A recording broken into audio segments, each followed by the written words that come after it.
Chapter 26:01. Panga's image, this giant hand, was the exact same color as the starry sky. It fell without a sound, but Zhuowen had sensed it. The giant hand was too fast. Wherever it passed, it swept up a trace of power that could tear the starry sky apart. Rumble! The giant hand smashed onto the giant's body.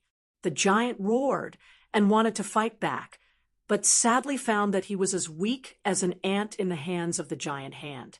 His resistance was like a child's struggle, completely useless. Then, Zhuowen looked on helplessly as the giant was squeezed by the giant hand. Blood splattered everywhere and flew into the surrounding starry sky.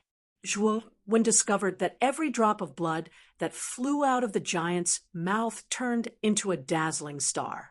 Countless drops of blood splattered out, forming countless stars in an orderly manner.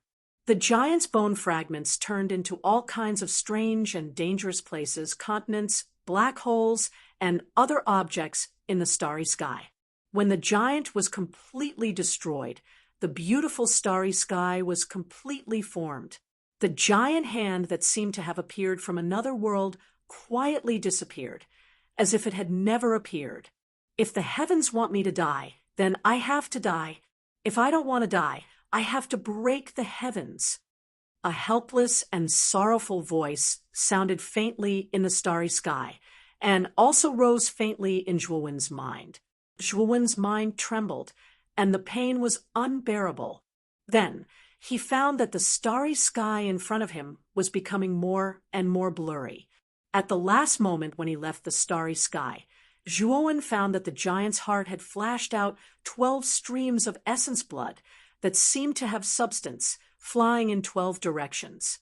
Zhuowen vaguely saw that the essence blood flying in 12 directions seemed to be pregnant, with 12 blood-colored embryos. Each embryo contained a terrifying amount of life essence and power. Among the 12 embryos, Zhuowen felt the aura of one of the embryos, which gave him a very familiar feeling. The aura of the Zhurongu? That embryo is Zhurong, one of the 12 ancestral sorcerers. Then, are these 12 embryos the 12 ancestral sorcerers? As Zhuowen's spiritual force exited the image, a strange thought suddenly popped into his head. When Zhuowen collected his thoughts, he realized that blood was flowing out from his 7 orifices, and his head was in great pain. At the same time, a strange message appeared in his spirit. This message made Zhuowen forget the pain he was feeling. Is this the secret manual of the sorcerer tribe? No, this is actually the cultivation method of the ancestral shamans. Zhuowen was shocked. The information that suddenly appeared in his mind was actually a record of the ancestral shaman technique. In layman's terms, this was the method to cultivate to become an ancestral wizard, and the opportunity needed to reach the 3 extremes. Of course, the wizard tribe could do it as well. However, this technique specifically mentioned that cultivators of the 3 extremes had the possibility of cultivating various ancestral magus goo worms. It was said that if one could fuse the 12 ancestral sorcerer goo worms and cultivate, one could recreate the physical body of the ancestral sorcerer ancestor. Panga's body was called the Pangu's sacred body. The Pangu's sacred body was definitely the most powerful physical body in this starry sky. It was the primitive physical body that originated from the chaos of this starry sky. It was extremely powerful. That giant is Pangu. Zhuowen remembered that the giant he saw in the image recorded in the horn was Pangu. Zhuowen was no stranger to Pangu. In Huaxia mythology, Pangu was the god of creation. It was said that the entire world was split open by Panga's axe. After splitting open the chaos, Pangu fell from exhaustion. After his death, his eyes turned into the sun and moon, and his physical body turned into famous mountains and rivers, creating the entire world. Zhuowen had always thought that Pangu was just a legend, but he did not expect that it was true. Pangu really existed. However, Panga did not split open a small planet like Earth. He split open the chaos of the starry sky, creating the vast and boundless starry sky. Moreover, Panga did not die from exhaustion. He was killed by an inexplicable force. The image of the giant hand that appeared from the endless void emerged in Zhuo Wen's mind. In the face of that giant hand, Pangu was powerless to resist and was crushed into nothingness by the giant hand. If heaven wants me to die, I have to die. If I don't want to die, I have to break heaven.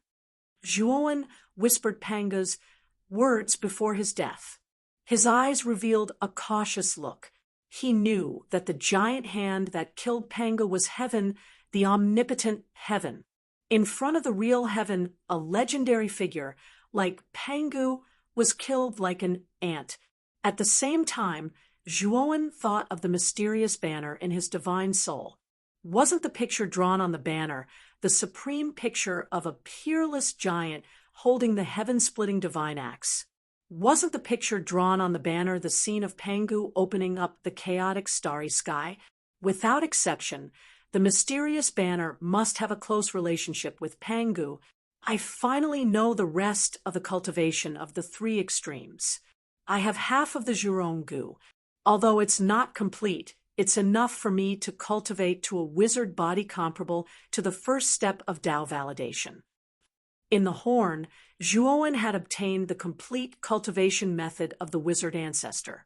At the same time, he also learned about the cultivation levels of the wizard tribe. The division of the wizard tribe was extremely simple, from 1 star to 9 stars. A 1-star heaven wizard strength was similar to that of the heavenly Dao master at the first step of Dao validation. As a heaven wizard was a physical Dao validation, his strength was probably stronger than that of the heavenly Dao master. A 9-star heaven wizard's strength was naturally comparable to that of the third step of Dao validation, the third realm of Dao validation. Heaven wizard was only a division of strength for ordinary wizards. Zhuowen cultivated the wizard ancestors method, so it should be from 1-star to 9-star ancestral wizard. An ancestral wizard's strength was much stronger than a heaven wizard's. It was said that the resources needed for a heaven wizard's cultivation were several to dozens of times more than that of a human cultivator. As for an ancestral wizard, it was even more terrifying. It was hundreds of times more than that of a human cultivator. The resources needed to advance could be said to be terrifying. Looks like I need to find a place to cultivate in seclusion and cultivate the wizard ancestors method first. Zhuo Wen's eyes shone with excitement. He had obtained the Zhurong venom, the ancestral shaman's cultivation method, and he had mastered 3 extremities. He was naturally eager to try it out as soon as possible. However, he knew that he could not do so in the ominous vein. After all, the ominous vein was not a good place. There were many dangers inside, especially that green-haired mummy. Whoosh! Suddenly, just as Zhuowen was feeling excited, the sound of something breaking through the air rushed over. Then, a green light rushed over at a terrifying speed. In the blink of an eye, it arrived in front of Zhuowen and blasted into his chest. In the end, Zhuowen only had time to take out the phagocytosis and protect it in front of his chest. Then, he was shocked to find that the phagocytosis, which was originally as hard as a rock, had completely shattered. Then, the green light heavily smashed into Zhuowen's chest. Uft. Chapter 26:02. Panga Bannerjua, when crawled to his feet and gloomily looked at the green-furred corpse in front of him. His powerful divine sense unleashed the soul kill technique, becoming exceptionally terrifying as it fiercely drilled into the green-furred corpse's divine sense. The green-haired mummy's face changed slightly. He was about to launch another attack, but he stopped abruptly. He stared coldly at Zhuowen and said in a deep voice, "You really got the Panga banner. How did you do it?" Zhuowen's eyes flickered. He recalled the mysterious banner in his divine soul. Could the panga banner that the green-furred corpse spoke of be the mysterious banner that existed in his divine soul? Zhuowen was no stranger to the panga banner. It was the life artifact of great god Pangu. It was said that when Panga split open the heavens, he used the panga banner to split open the primal chaos. He used the Taiji diagram to stabilize the earth, fire, wind, and water, and he used 2 axes to split the heavens and earth. If the mysterious banner in his divine soul was really the panga banner, then it was definitely an incredible item. However, Zhuowen did not feel the slightest bit of joy from obtaining the panga banner. Zhuowen had clearly seen the scene in the blood-stained horn. In front of the omnipotent heaven, even Pangu had been killed in a single move. In other words, even if he had the Pangu banner and cultivated to the same level as great god Pangu one day, he could still be destroyed. Zhuowen raised his eyes and looked at the green-furred corpse in front of him. Suddenly, he felt somewhat dispirited. If he guessed correctly, the green-furred corpse before him might have some connection to Pangu, and the fact that it was sealed in this peerless, ominous vein might also have some connection to Pangu. However, Zhuowen no longer cared about these things. What he cared about was, what exactly was the heaven that had killed Pangu? What exactly is heaven? Zhuowen looked at the green-furred corpse in front of him and asked faintly. The green-furred corpse was startled. Then it looked at the blood-stained horn in Zhuowen's hand and revealed a trace of sadness and helplessness. However, it fell into a rare silence. Looking at the green-furred corpse's appearance, Zhuowen did not ask any more questions. Instead, he turned and left. Zhuowen had already read a lot of information from the eyes of the green-haired mummy. As for its attack, just now, Zhuowen could tell that it was to test his panga banner. Since this green-haired mummy knew that he had the panga banner and was looking at him with fear, he knew that this mummy would definitely not pester him. After all, the panga banner was the source of the green-furred corpse's suppression. Seems like you've seen some secrets? Let me tell you this. The panga banner that you are carrying is very powerful.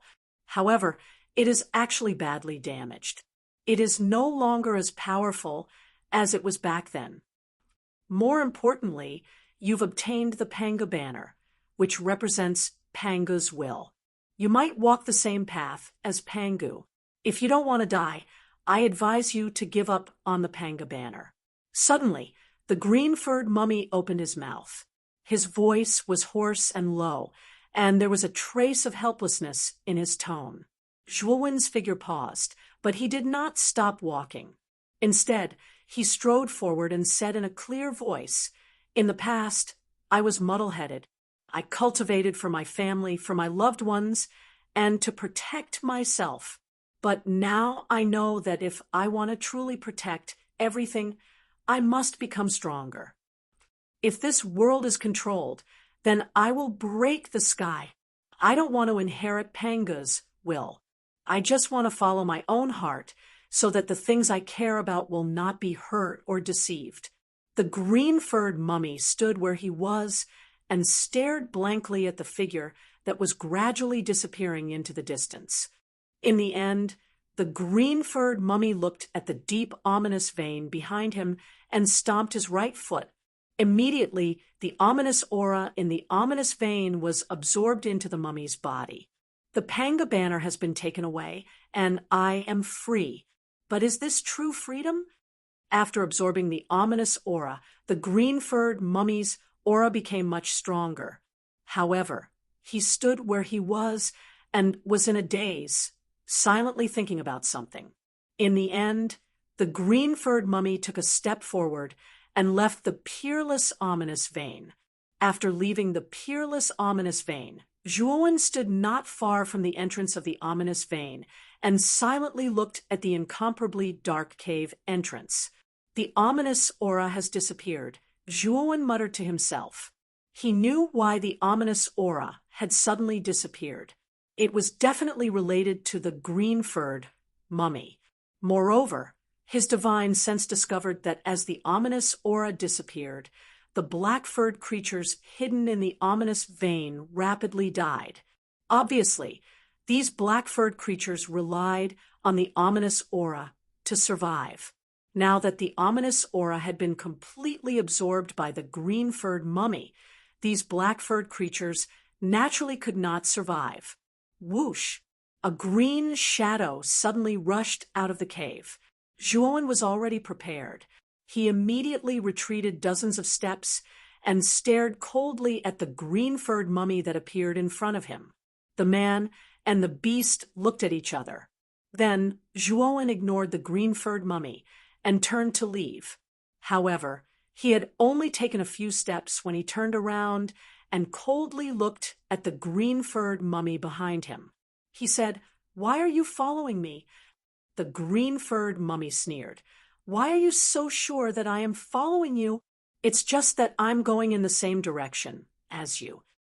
Zhuowen nodded, turned around, and said indifferently, "Then you go first." The green-furred mummy frowned, crossed his arms, and said calmly, "I don't want to go now. I want to rest here, for a while. You go first. Do you not know the way?" Zhuowen asked strangely. The green-furred mummy's eyes flickered. He coldly snorted and said, "Are you kidding? How can I not know the way? Why aren't you leaving?" "It's nothing to be embarrassed about not knowing the way. You've been trapped in the ominous vein for many years. This starry sky has changed, so it's normal that you don't know the way," Zhuowen said with a smile. The green-furred mummy was a little angry and said coldly, "Get lost. This king's affairs are not for you to guess." Zhuowen shrugged, not caring about the green-furred mummy's words. Instead, he rushed towards the ruins of the Mountain River Hall. After a while, he arrived at the ruins of the Mountain River Hall. At this moment, Lan Ji and Purple Star Sovereign were waiting for him. When the two saw Zhuowen coming, their eyes lit up with joy. Zhuowen had been away for more than a year. During this time, the two had gone out to look for Zhuowen, but they didn't find any news. It was as if Zhuowen had disappeared from the world. "Sir, Brother Zhua," Lan Ji and Purple Star Sovereign quickly came forward to greet him. Zhuowen also nodded and asked, "Did anything happen in the past year?" Lan Ji quickly said, "No, but many forces came to visit and gave me a lot of things." Zhuowen nodded. Ever since he had killed the patriarch of the Mountain River Hall, Su Liang, and easily annihilated the experts of the 100 halls who had surrounded him, his name had spread throughout the Taiqing Immortal Realm and the Huaxiao Immortal Region. Chapter 2603. Strange Lian Meng, by the way, my lord, what's that monster behind you? It's been following you all this time, and it looks very strange. Lan Ji suddenly pointed at the green-furred corpse not far behind Zhuowen and asked cautiously. Just now, he saw the green-furred corpse following behind them with a pair of green eyes. It looked very unfriendly. In addition, the green-furred corpse's aura was unfathomable, which was why Lan Ji asked this question. Purple Star Monarch also saw the green-furred corpse and looked at Zhuowen with an inquiring gaze. "No need to pay attention to it. It's just a pet I took in. It's been following me all this time," Zhuowen whispered. Lan Ji and Purple Star Monarch both understood, but they cursed in their hearts. No matter what, a pet should be pretty and cute, but Zhuowen's pet was a little scary. The green-furred corpse naturally heard Zhuowen's words. Its green eyes were full of unfriendliness, but it didn't do anything. "Let's go.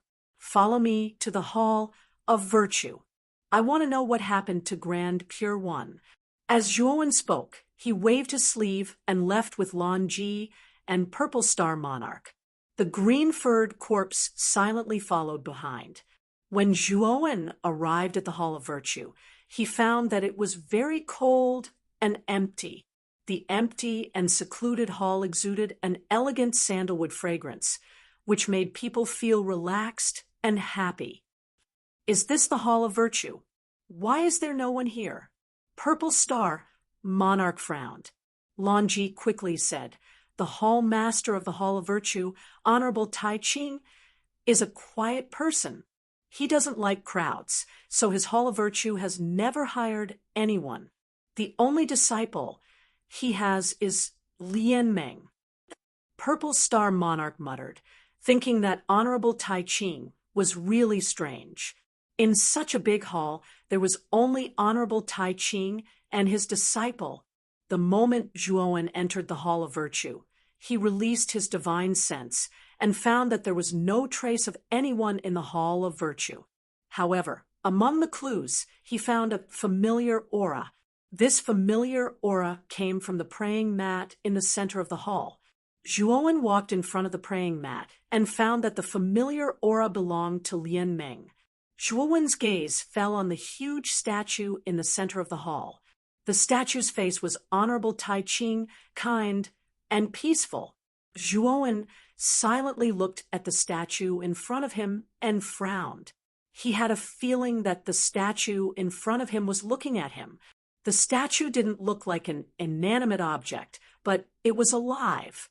However, Zhuowen had used his spiritual perception to probe the stone statue in front of him and knew that there was nothing mysterious about it. However, Zhuowen felt that the stone statue was giving him a strange feeling.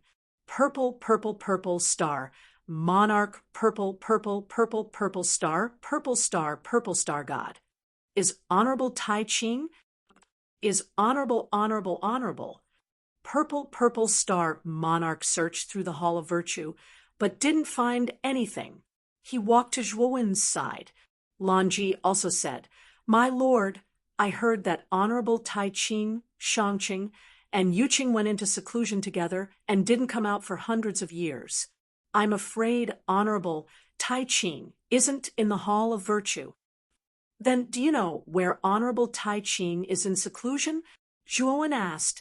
Lan Ji smiled bitterly. "My lord, no one knows about the Honorable Tai Ching Immortal Realm. I'm no exception. Otherwise, the forces of the 100 halls of the Immortal Realm would have gathered at Honorable Tai Ching's seclusion." Zhuowen's eyes flashed.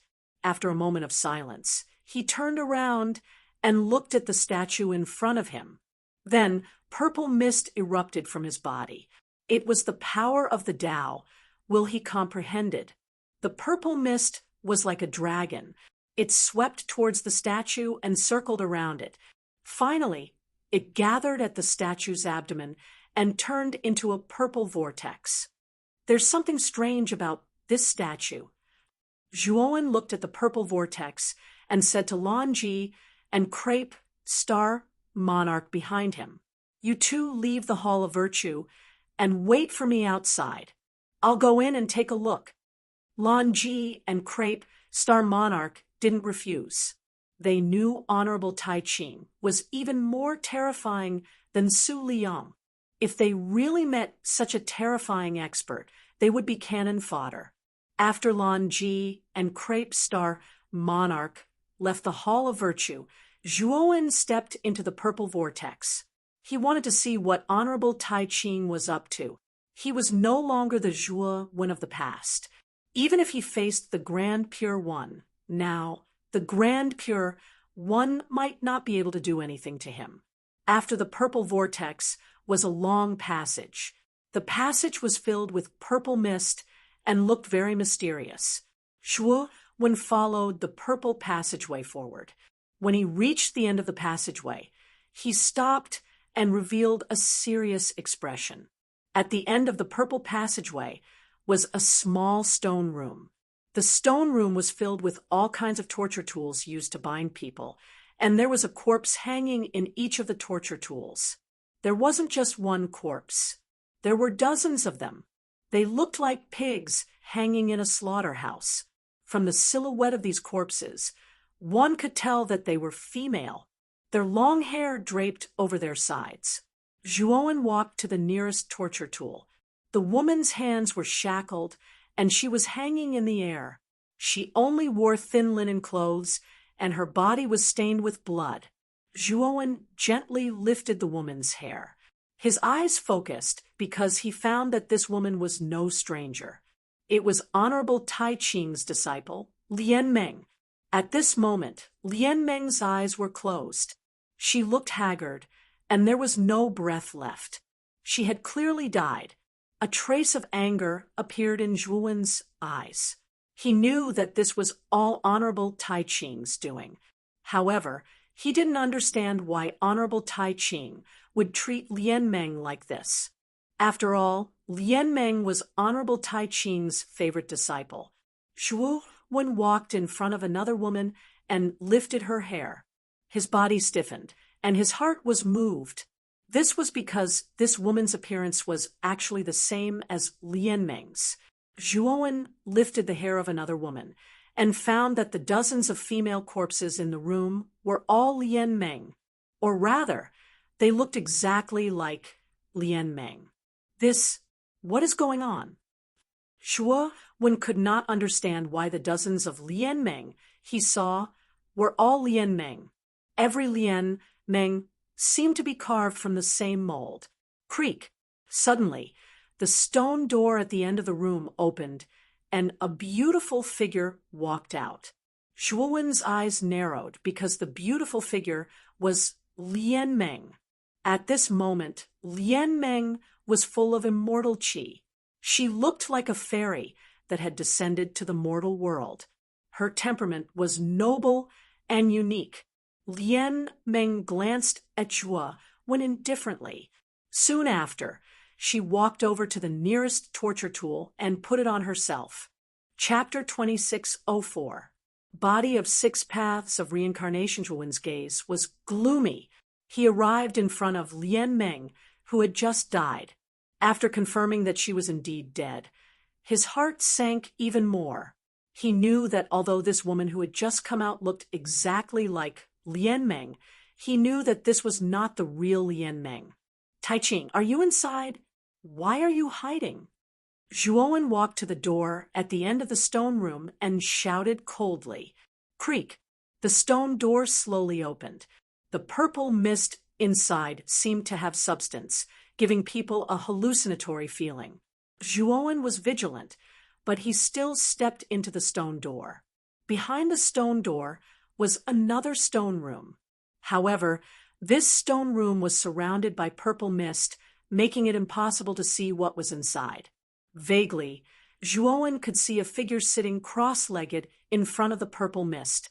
Beside this figure, a beautiful figure was silently kneeling beside him, looking extremely respectful.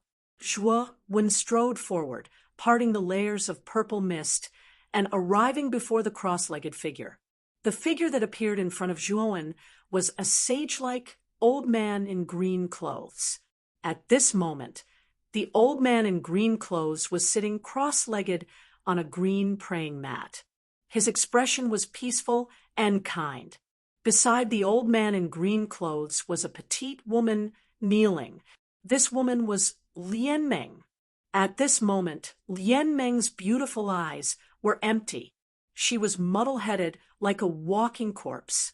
The old man in green clothes slowly opened his eyes and stared at the white-clothed youth in front of him.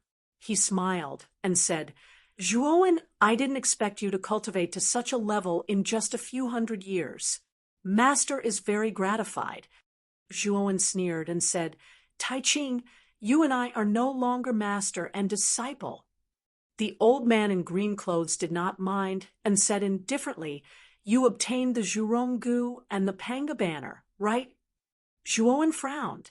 He looked deeply at the old man and said, how did you know? Tai Ching smiled and said, because I can sense that you are from Huaxiao on Earth. I think you know about the legend of Pangu and the relationship between the three pristines and Pangu, right? Zhuowen looked puzzled. If it's really as you say, then you're too weak compared to Pangu. However, Tai Ching laughed out loud and said, Zhuowen, you really don't know anything. Pangu's physical body turned into the 12 ancestral shamans, and his primordial spirit turned into the three pure ones. The three pure ones were formed from Panga's primordial spirit and had no physical body. Zhuowen's eyes flashed with realization.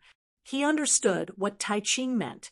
The three pure ones were only Panga's primordial spirits and did not have a physical body.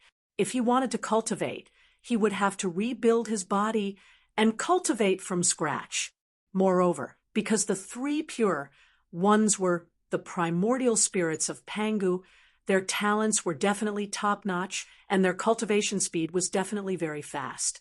If that was the case, it would also explain why Tai Ching's strength could only be ranked as the master of Huaxia's heavenly region. Moreover, the three pure ones' strength should be more than this. However, because we had some conflicts with the 12 ancestral shamans, we had a great battle. Until now, the three pure ones have not completely recovered.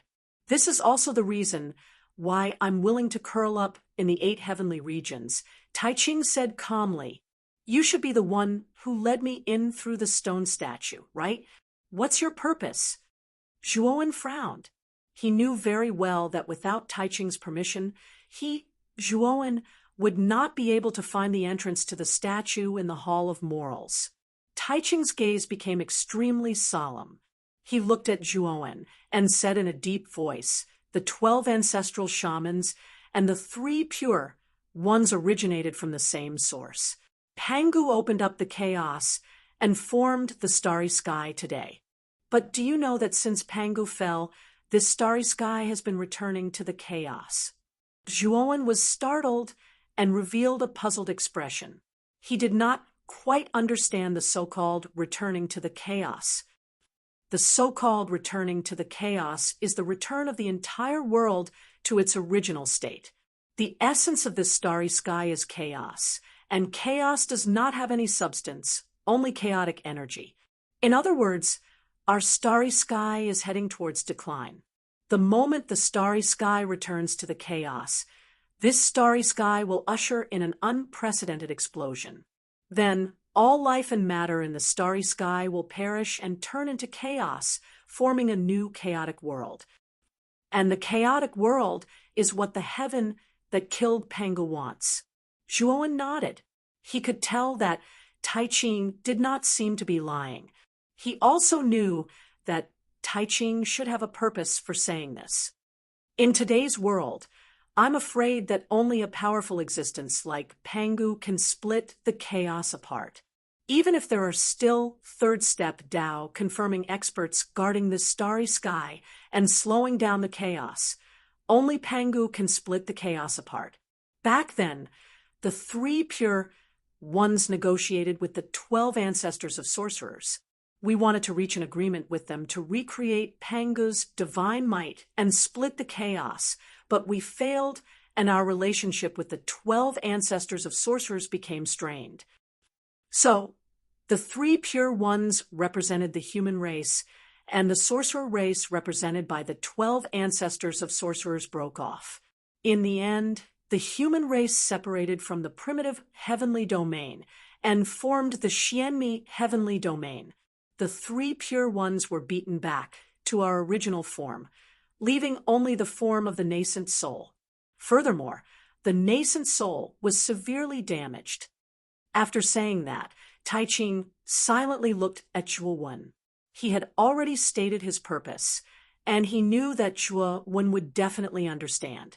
Zhuowen lowered his head and pondered silently. Zhuowen had already heard about the enmity between the Xianmi heavenly domain and the primitive heavenly domain from Bloodscale, but he did not know the specific details. Now that the Grand Pure One revealed everything, Zhuowen finally came to a realization. In that case, the three pure ones are the heroes of the Xianmi heavenly domain. Why are you hiding in the 8 heavenly domains? Zhuowen said coldly. Tai Ching sneered. You underestimate the greed and jealousy of the human race. The human race respects the three pure ones because of our power. When we lose the power to deter them, do you think we can still survive? Zhuowen was silent. What Tai Ching said was not reasonable. Human nature was indeed the most complicated thing. It could quietly hurt you like a cold arrow.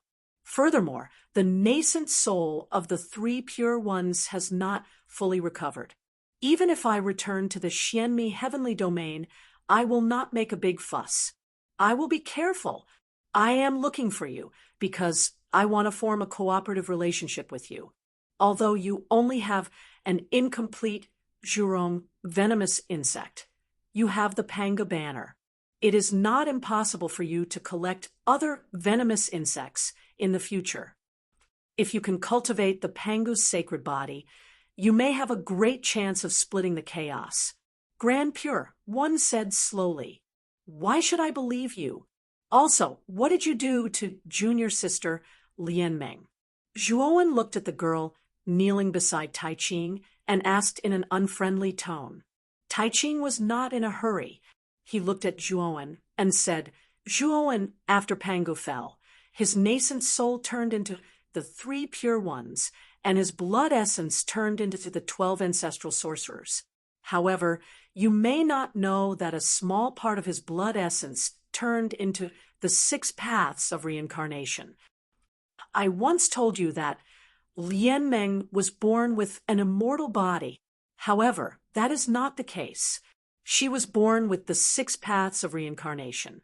She can control the 6 paths of reincarnation and has a small part of Panga's blood essence. Chapter 26:05. 3 pure ones. As 1 inch I've spent countless years to finally activate Lianmeng's 6 paths of reincarnation ability. She'll play a crucial role in splitting open the chaos of this world, Tai Ching said solemnly. Zhuowen fell silent. Although he didn't completely believe Tai Ching's words weren't unreasonable and were reasonable. He had seen the chaos in the blood-stained horn. It was a terrifying environment that was even more empty than the void. If this starry sky really returned to the chaos, they would all be doomed. However, he didn't quite believe that Tai Ching was so noble that he only wanted to work with him to split open the chaos and maintain this starry sky world. He probably had other plans, so Zhuowen didn't really believe Tai Ching. Zhuowen, I know you don't believe me, and there's still some time before the chaos completely covers the starry sky. You and I are still too weak, so we can't deal with the chaos now. What we need now is to form a partnership and then cultivate with our own opportunities. When we're strong enough, we'll naturally meet again. Tai Tai said indifferently. Then he flicked his finger and a fiery red bead flew out and landed in front of Zhuowen. Inside the fiery red bead was a fiery red insect that only had half of its body left. Moreover, the fiery red bead was emitting a heat wave like a furnace. The other half of the Zhurongu, Zhuowen looked at the red bead in his hand and narrowed his eyes. He didn't expect Tai Ching to have the other half of the Zhurongu. Tai Ching looked at Zhuowen's puzzled gaze and smiled faintly. You're wondering why I don't use the Zhurongu for myself, right? The Zhurongu is formed from one of Panga's 12 purest drops of blood essence. It's the origin of the ancestor sorcerer. Ordinary bodies can't bear it. Even in the sorcerer tribe, only some unique and terrifying geniuses can bear the backlash of the ancestor sorcerer's goo. But you're different. You've cultivated 3 extreme realms with Devour King's body. You're much more terrifying than ordinary extreme realms. Originally, it was very risky for a cultivator of the 3 extremes to use the ancestral Magus venomous worms, but you still have the Panga banner. Although the Panga banner is incomplete, it is enough to subdue the backlash of the ancestral sorcery goo worms. Moreover, the Panga banner can also repair its own flaws through the power of the ancestral sorcery goo worms. It can be said that they complement each other. Zhuowen fell silent, but there was no joy in his heart. Instead, it was heavy. The more the Grand Pure one acted like this, the more vigilant Zhuowen became. He knew that there was no free lunch in the world, but the Grand Pure One gave him the other half of the vermin of Zhurong and told him so many secrets without asking for anything in return. Zhuowen, the 8 heavens will soon become a land of trouble. Moreover, the naughty Shiva has successfully attained Tao. You'd better leave the 8 heavens as soon as possible. It's time for me to leave too. The Grand Pure One looked at Zhuowen with a smile. The surrounding purple fog gathered around the Grand Pure One. Then, Zhuowen discovered 2 other majestic figures in the purple fog on both sides of the Grand Pure One. Among the 2 figures, one of them was a rather sloppy old man. He was actually Yu Qing, who had gone to the heavenly armor planet with the Grand Pure One. At this moment, Yu Qing narrowed his eyes and grinned at Zhuowen. The 3 Pure Ones are even more amazing. The wonderful technique in the pot penetrates Mount Sumeru. Move a piece of wood to revive me, and send away the clone Mo Longi. The scattered immortal slayer has a shallow foundation, and is completely selfless. You have to know that obedience is determined by the heavens. The disciples of Jie School are obsessed with themselves in vain. The Grand Pure One looked at Zhuowen deeply and recited a poem. Then, Zhuowen saw the Grand Pure One, Yu Qing, and Shangqing transform into 3 streams of clear qi with his own eyes. These 3 streams of clear qi merged into one and transformed into a long-bearded old man. This long-bearded old man was dressed in Taoist robes and sat on a candlestick seat. There was a bright halo behind his head, as if he had become a flying immortal. The 3 Pure Ones are one. I am the Grand Supreme Elder. Zhuowen, we'll meet again. I'll be waiting for you in the Xian Mi heavenly region. If one day, when you're strong enough, I'll appear. The Grand Pure One's faint voice echoed in Zhuowen's ears, causing Zhuowen to be slightly absent-minded. When Zhuowen came back to his senses, he realized that the Grand Pure One had already disappeared. Lianmeng had also been taken away by the Grand Pure One. Zhuowen stood on the spot and was silent for a moment. Then he strode out of the place. He knew that the Grand Pure One had already left. Although he did not know what the Grand Pure One's ultimate goal was, he knew that as long as he became stronger, that old fox, the Grand Pure One, would naturally reveal his fox tail. At that time, a battle between him and the Grand Pure One would be inevitable. Zhuowen had a feeling that after he accepted the Panga banner, he seemed to be bound by the shackles of fate. However, Zhuowen was never one to submit to fate. If the shackles of fate wanted to bind him, then he would break through them with force. In the Hall of Virtue, countless cracks appeared on the surface of the Grand Pure One's statue before it finally collapsed. Zhuowen rushed out of a purple vortex and landed in the hall. Why did you follow me? Zhuowen stared at the figure at the front of the hall. At this moment, Myrtle Star Sovereign and Lan Ji were standing next to this figure, trembling with fear. The green-haired corpse raised his head and looked at Zhuowen with a complicated gaze. He said indifferently, I can feel the aura of the Pangu origin spirit. This has nothing to do with you. You've already left the ominous vein and are free. There's no need for you to follow me. Leave. Zhuowen said coldly. The green-haired mummy crossed his arms in front of his chest, leaned against the red lacquer pillar behind him, and said, I'm not familiar with this place. Since you're familiar with the starry sky of this era, I'll reluctantly let you be my guide. With that, the green-haired corpse sighed, as if Zhuowen had taken advantage of him. Zhuowen's eyes were gloomy. He said coldly, Sorry, I'm not interested in being your guide. I don't care where you want to go, but don't even think about following me. It's your honor to be my guide. It's decided. The green-haired corpse mumbled. Zhuowen's face darkened. He took a deep breath and said, If you tell me where you came from, what's wrong with me bringing you along?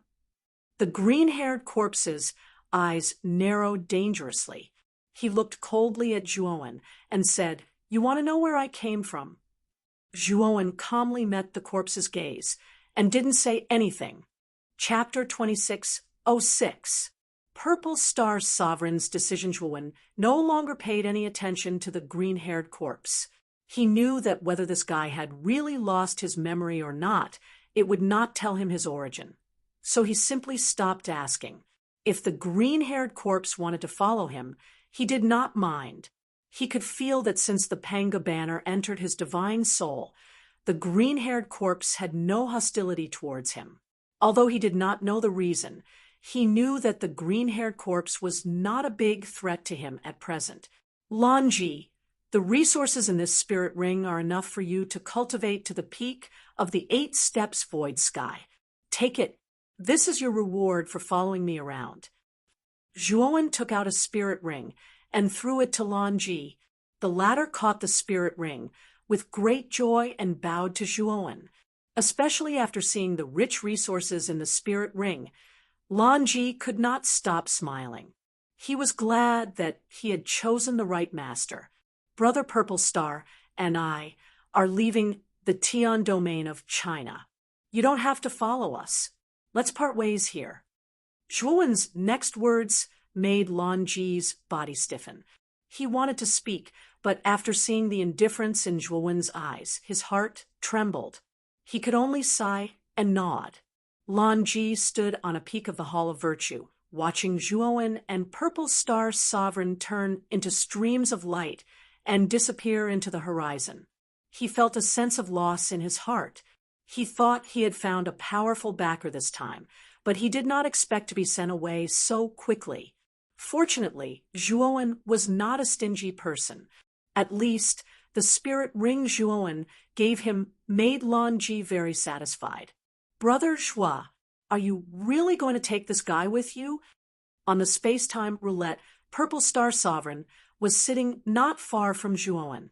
He looked at the green-haired corpse sitting on the other side and asked in surprise, Brother Purple Star Sovereign, don't worry. He has no hostility towards us now. Moreover, I have something on me that makes him extremely wary. He won't dare to act recklessly. Zhuowen said. Crepe Myrtle Star nodded, but he sized up Zhuowen with a hesitant expression. Brother Ziwei, if you have anything to say, just tell me. Crepe Myrtle Star hesitated for a moment, then nodded and said, Brother Zhua, to tell you the truth, have you already obtained the cultivation method after the 3 extremities? Zhuowen was startled. He fell silent for a moment before nodding. Crepe Myrtle Star King looked happy, but he also felt embarrassed. Although he wanted the cultivation method, it was Zhuowen who had obtained it. It wasn't his, so he didn't want to ask Zhuowen for it. Brother Ziwei, I won't hide the cultivation method of the 3 extremities from you. Su Liang is right. If you want to continue cultivating the 3 extremes, you have to learn the shaman tribe's cultivation method and plant goo in yourself. However, this method has a very high failure rate even for the shaman tribe, not to mention the human tribe. The result of failure is death. Do you still want to cultivate? Zhuowen looked at Crepe Myrtle Star King and said seriously. Zhuowen had obtained the cultivation method of the Pangu's sacred body, so he had to use the goo of the ancestor. Naturally, he couldn't give it to Crepe Myrtle Star King. However, in the secret book of the shaman tribe provided by Su Liang, the Pangu's sacred body was only one of the most powerful cultivation methods, and also the most dangerous one. Zhuowen could try it because he had the Panga banner. However, if it was someone else, they would definitely die. Apart from that, there was the cultivation method of the ordinary shaman tribe. Through the ordinary goo, they could plant it in their body and walk on the cultivation method of the shaman tribe. Zhuowen didn't have the ordinary goo of the shaman tribe, but he had the goo of Zhurong. It was the goo of the ancestor of all goo. It wasn't difficult to produce a top-grade goo with a drop of the Zhurong goo's spirit blood. Moreover, the goo produced from the Zhurong goo's spirit blood would be much more powerful than the ordinary goo and had much more potential. If Crepe Myrtle Star King really wanted to continue cultivating, Zhuowen could use this method. Crepe Myrtle Star King said without hesitation, "I've decided to continue cultivating, even if there is a risk of death. I need more power. Otherwise, the years to come will be too boring." Zhuowen looked at the determination in Crepe Myrtle Star King's eyes and nodded. "If you decide to continue cultivating, then I'll help you. I've already recorded the cultivation method of this secret book. Take it first." With that, Zhuowen took out a jade slip and handed it to Crepe Myrtle Star King. "What you lack now is a goo. I'll help you solve the problem of the goo. I'll be in seclusion for a while. When I come out, I'll bring you the goo you need." As Zhuowen spoke, he summoned Xiao He. After instructing this guy to control the space-time roulette and leave Huaxia Heavenly Domain for Dafan Heavenly Domain, Zhuowen began his seclusion. After setting up a temporary cave residence in the space-time roulette, Zhuowen sat leisurely inside and took out 2 fiery red balls. These 2 fiery red balls each had half of the goo of Zhurong. Moreover, they were constantly squirming as if they had sensed the other half of themselves. They were extremely restless. Zhuowen's eyes revealed a serious expression. He put the 2 balls together. Suddenly, a terrifying flame burst out, and then a sharp whistling sound pierced through the sky. Soon after, Zhuowen saw the 2 halves of the Zhurong venomous insect fuse together and become a complete venomous insect. After the goo of Zhurong was complete, it immediately rushed toward Zhuowen, making a sharp whistling sound. The whistling sound was full of hostility. Zhuowen's eyes narrowed. He did not expect that the goo of Zhurong would betray him after combining. However, when the goo of Zhurong was a few feet away from Zhuowen, it seemed to feel an extremely fearful aura. It screamed and turned a corner, wanting to leave this place. "Want to leave? No way." Zhuowen's gaze was sharp, and his right hand suddenly made a grabbing motion, directly grabbing the fleeing Zhurong worm in his hand. Then, he immediately activated the Panga sacred body, wanting to refine the goo of Zhurong immediately. At this moment, the goo of Zhurong was constantly screaming, and its whistling was full of fear.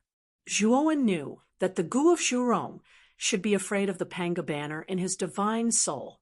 Because of fear, the goo of Zhurong did not even dare to fight back. It could only let Zhuowen activate the Panga's sacred body to refine the entire goo of Zhurong. Zhuowen created an avatar of King Devourer. The power of the 3 extremes was like a sky-burning fire. It rolled over and wrapped the goo of Zhurong. Moreover, the secret codex of the sorcerer tribe gushed out of Zhuowen's body. Strange runes rushed out of the codex. These runes rushed into the goo of Zhurong. Every time a rune entered, the goo of Zhurong would scream miserably. Its voice was full of anger, but it was afraid of the aura of the Panga banner, so it did not dare to act rashly. Countless runes turned into a black cocoon the size of a thumb. This black cocoon was completely formed by dense and strange runes.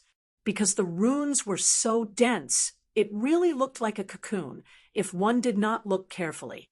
Chapter 26:07 Goo Fusion. The first step of cultivating the Panga sacred body is to fuse with the goo. As long as I can completely fuse with the goo of Zhurong, I will be qualified to cultivate the Panga sacred body. The process of fusing with the goo was extremely painful. Zhuowen had already learned about it from the secret manual.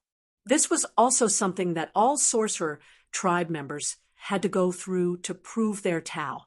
If they couldn't endure it, they would die. Only by enduring it could they embark on the path of the strong. When the black cocoon swept into Zhuowen's glabella, Zhuowen immediately groaned in pain.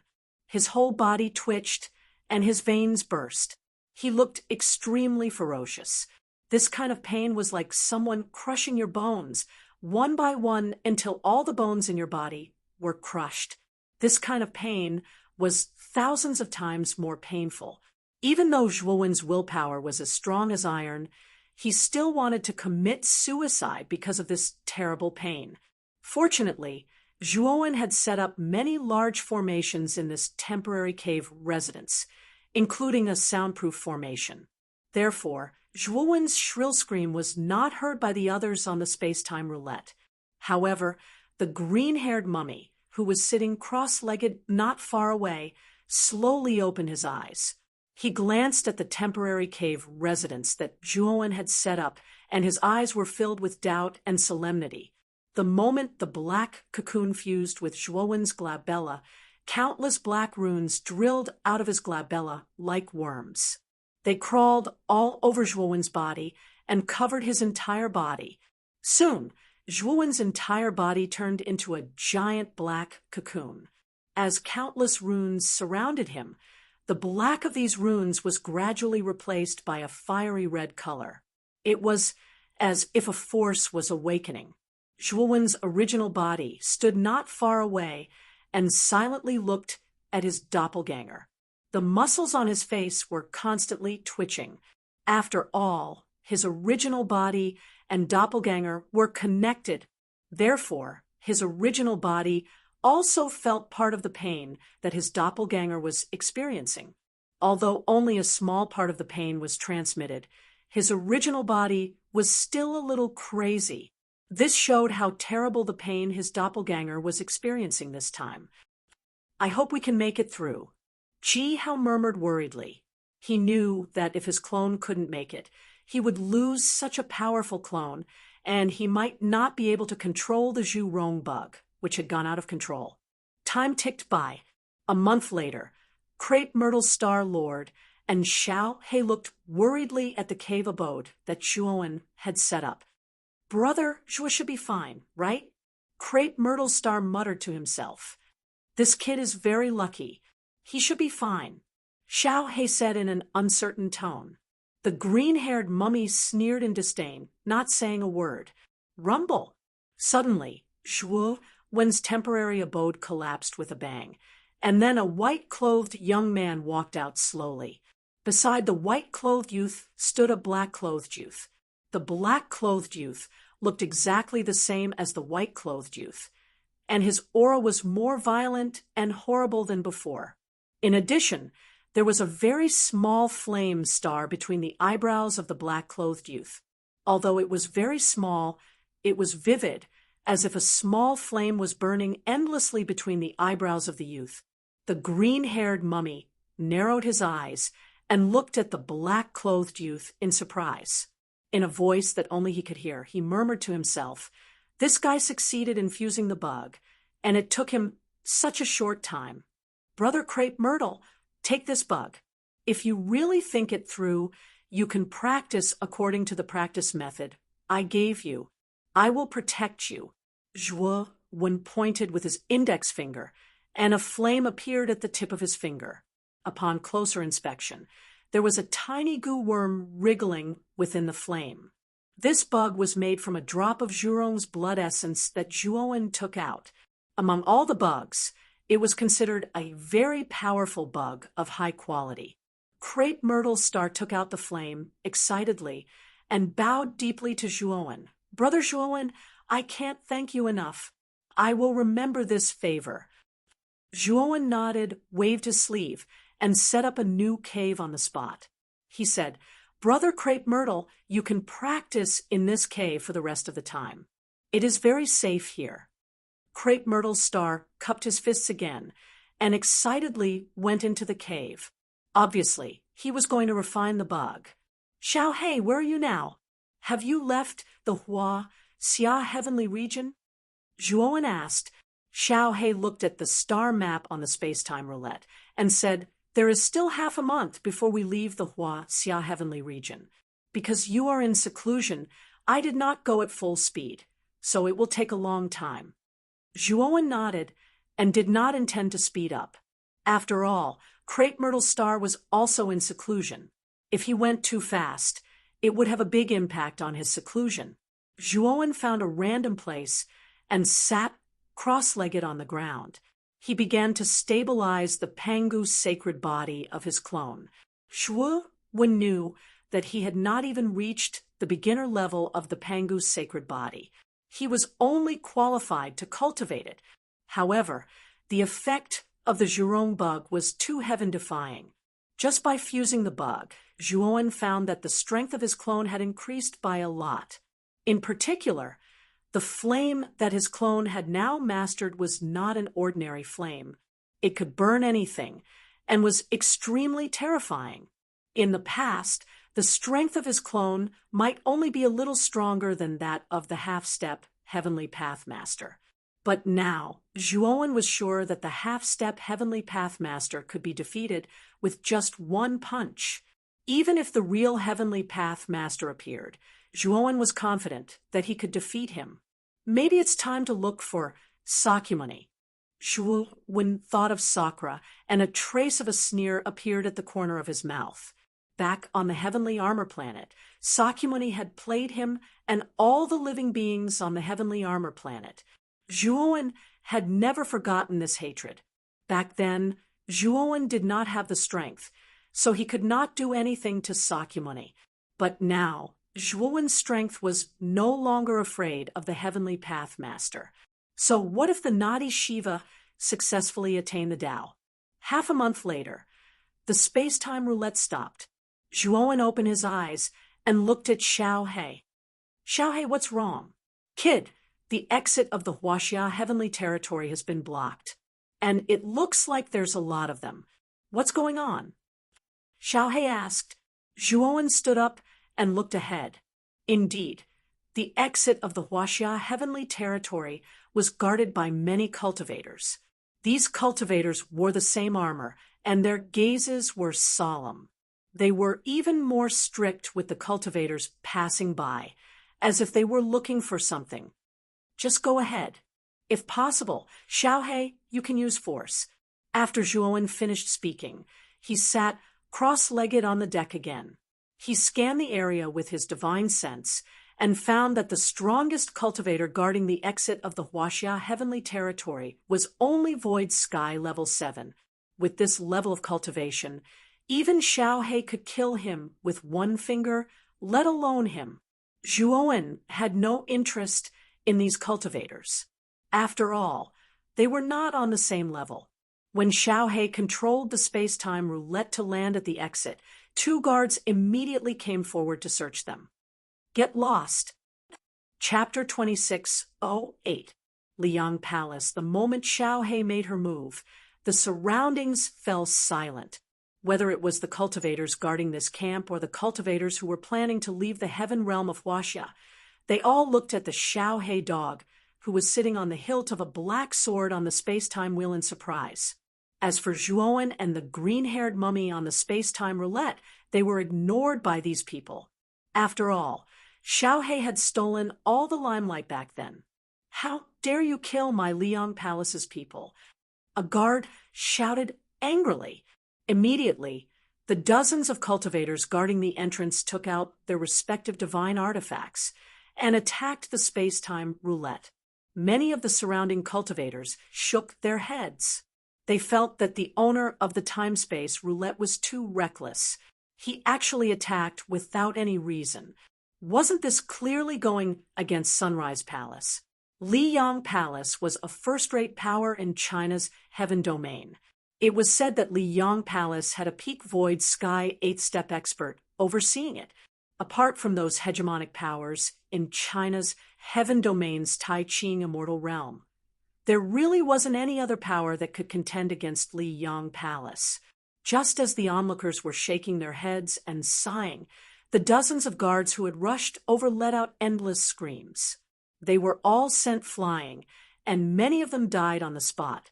So powerful! Everyone looked at Xiao He, who was still sitting on the sword hilt, in disbelief and awe. They knew that Li Yonggong had kicked an iron plate. This Xiao He dog was not simple. After all, those dozens of guards were all void sky experts, yet they were defeated so easily. Clearly, this Xiao He dog's strength far surpassed those guards. What happened? A dignified voice was transmitted over. Immediately, a middle-aged man rushed out from the cave that was hidden in the darkness beside the entrance. He looked at the Xiaohe dog on the space-time roulette and cupped his fists.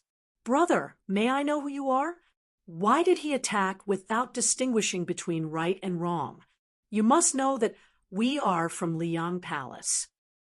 Xiaohe looked at the middle-aged man with disdain and sneered. "What is Liang Palace? I don't even care about the Tao de Hall. Is your Liang Palace stronger than the Tao de Hall?" Everyone was in an uproar. They looked at Xiaohe as if they were looking at an idiot. The Dao Palace was recognized as the #1 power in Huaxia Heaven Domain because the Lord of Heaven Domain was the founder of the Dao Palace. Xiaohe naturally did not care about what these people thought. In his opinion, although Tai Ching was strong, Zhuowen was not weak either. Even if he faced Tai Ching head-on, Zhuowen was not afraid. Moreover, Zhuowen had told him that the Grand Pure One had already left the 8 heavens. No matter how arrogant he was, the Grand Pure One wouldn't cause trouble for him. Humph! Arrogant bastard! The middle-aged man was unable to restrain his anger and attacked. Unfortunately, Xiaohe only slashed out once, and the middle-aged man's right hand exploded into a bloody mist. The middle-aged man grunted and retreated. He looked at Xiaohe in shock. His forehead was covered in cold sweat. He knew that he had encountered a tough opponent. "Scram! I want to leave Huaxia Heaven Domain. Your Liang Palace has no right to stop me," Xiaohe said coldly. The middle-aged man fell silent. He immediately stepped aside and lowered his head. He did not dare to refute Xiaohe. The middle-aged man was no fool. After knowing that Xiaohe's strength was so terrifying, he knew that if he continued to block in front, he would only lose his life. Xiaohe raised his head arrogantly and drove the space-time roulette towards the exit. Zhuowen looked at Xiaohe's arrogant expression and found it funny. He knew that this guy's personality had not changed at all. Xiaohe, stop first!" Zhuowen suddenly exclaimed. Just as Xiaohe was about to drive the space-time roulette into the exit, Zhuowen spoke. "What's wrong?" Xiaohe stopped the space-time roulette and looked at Zhuowen in confusion. At this moment, Zhuowen's eyes revealed a hint of joy. He took out 2 keys from his spiritual ring. The 2 keys were black and white. They were simple and unadorned.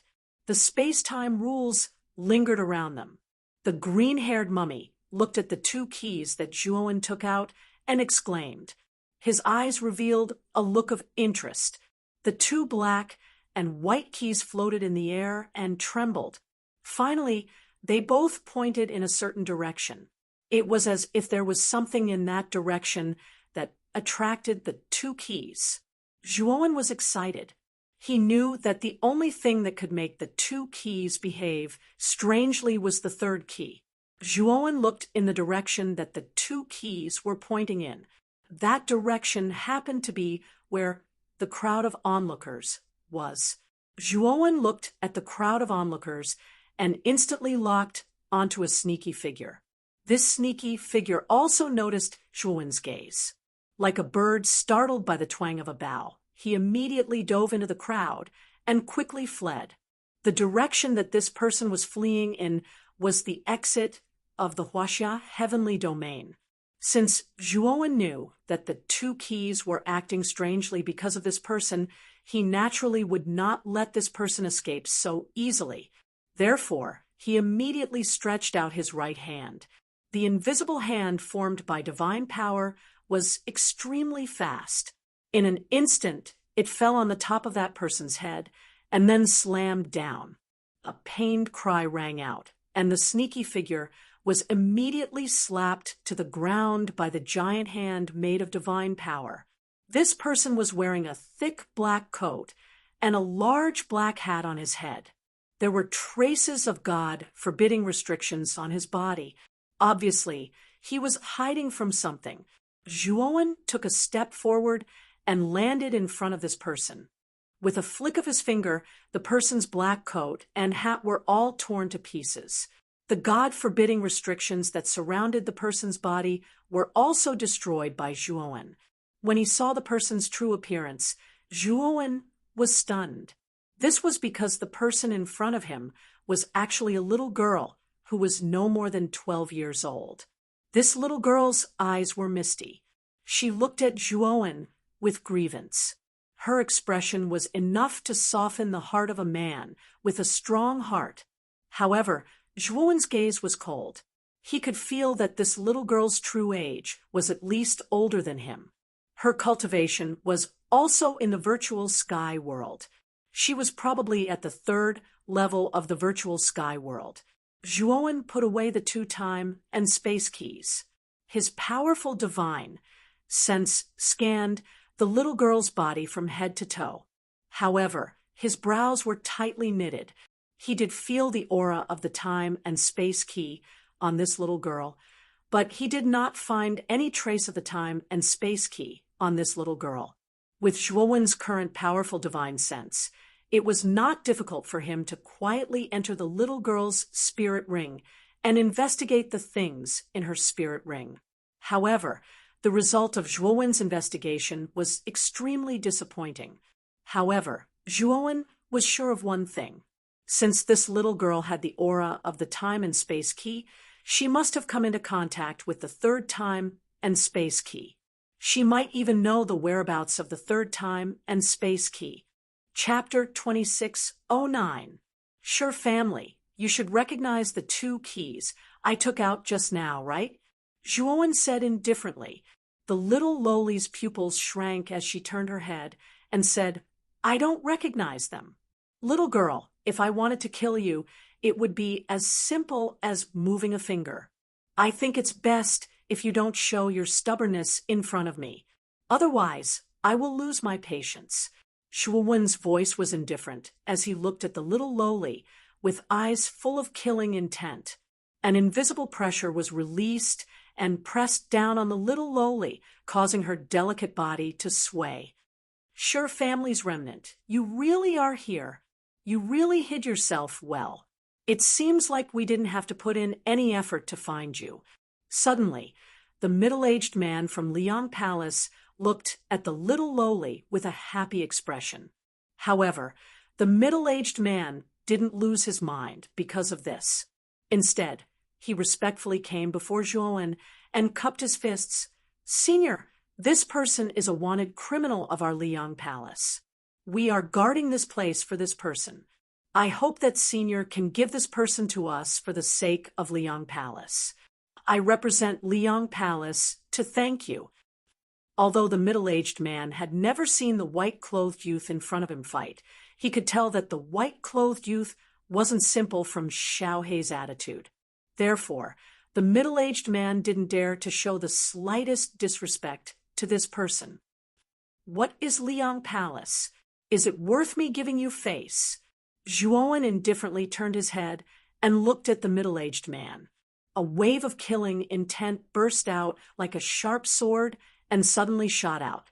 Puchi! The middle-aged man's eyes were filled with shock as he spat out a mouthful of blood and was sent flying. He heavily smashed into the ground, and his body twitched. He could only struggle on the ground. Everyone was in an uproar. Just the killing intent released was enough to seriously injure a Void Sky 7th step expert, like the middle-aged man. Just how strong was this person? Even a Void Sky 8th step expert couldn't do this. The little lowly looked at the middle-aged man, who was seriously injured by Zhuowen, and then looked at Zhuowen. Her beautiful eyes revealed a trace of light. You should know about the space-time key, right? Zhuowen didn't even look at the middle-aged man. Instead, he turned his head and looked at the little lowly seriously. The little lowly Xiaohei rolled her eyes and said in a clear voice, I do know about the space-time key, and its color is different from yours. The one I saw was red, but if you want to get the space-time key, you have to promise me one thing. Zhuowen furrowed his brows. Although he was much stronger than this little lowly, Zhuowen really couldn't bring himself to take the initiative to snatch something from the weak. After all, this was already a matter of principle. Zhuowen believed in the principle of not offending others if others did not offend him. Therefore, he could not be as ruthless as other cultivators and take things by force. As long as I can do it, I will promise you. Zhuowen nodded. The little lowly's beautiful eyes lit up as she let out a sigh of relief. She knew very well that the stronger an expert was, the less they valued life. Killing and seizing was a common thing for them. She said those words because she felt that this white-clothed youth was different from other experts. This white-clothed youth didn't have the feeling of indifference to life. My condition is to help me kill the young palace master of Sunrise Palace and rescue the Shirk clan members captured by Sunrise Palace. The little lowly's beautiful eyes revealed a trace of hatred. After saying that, the little lowly looked at Zhuowen with some apprehension. The little lowly had always known that Liang Palace was very powerful. She had sought help from many experts, but because Liang Palace was too powerful, no one dared to agree to his conditions. Some experts even attacked her in order to curry favor with Sunrise Palace. If it wasn't for her good escape methods, she would have been a prisoner of Sunrise Palace by now. Although this white-clothed youth looked very strong, Sunrise Palace wasn't just one person, but a huge force. In the little lowly's view, this white-clothed youth's cultivation was at most at the 8th step of the void sky, while the ancestor of Sunrise Palace was at the peak of the 8th step. She was afraid that this white-clothed youth would choose to retreat after hearing about Sunrise Palace's prestige. However, to the little lowly's surprise, the white-clothed young man before her just nodded and said, "Oh, that's easy. Take me to Liang Palace. After I'm done with these things for you, you should hand over the space-time key to me." "You are not afraid of Sunrise Palace?" the little lowly asked in surprise. Zhuowen slightly frowned and lightly said, "Why should I be afraid of Sunrise Palace? Does Sunrise Palace have a Tao vindication expert?" The little lowly awkwardly smiled, but she didn't believe Zhuowen in her heart. She felt that Zhuowen was bragging. However, she had gone out this time to find an elite to save her clansmen. Now that she had finally found Zhuowen, someone who was willing to help her, she couldn't refute him even though she knew that he was blowing his own trumpet. Otherwise, it would be terrible if she ruined his interest. "You know the location of Sunrise Palace, right?" Zhuowen asked indifferently. "I know." The little lowly nodded and said, "Then sit on my flying divine tool." Zhuowen didn't allow her to explain. He lifted the little lowly by the back of her collar and placed her on the space-time roulette. He also sat cross-legged on the deck of the space-time roulette. "Little girl, you really lost out. Using a space-time key in exchange for this brat going to Sunrise Palace to save your clan members and only killing a young palace lord. You have to know that this brat can destroy Sunrise Palace as easily as blowing off dust." After the little lowly was placed on the deck by Zhuowen, Xiaohei quickly came closer and said with a smile. The little lowly forced a smile. She felt that these people were crazy.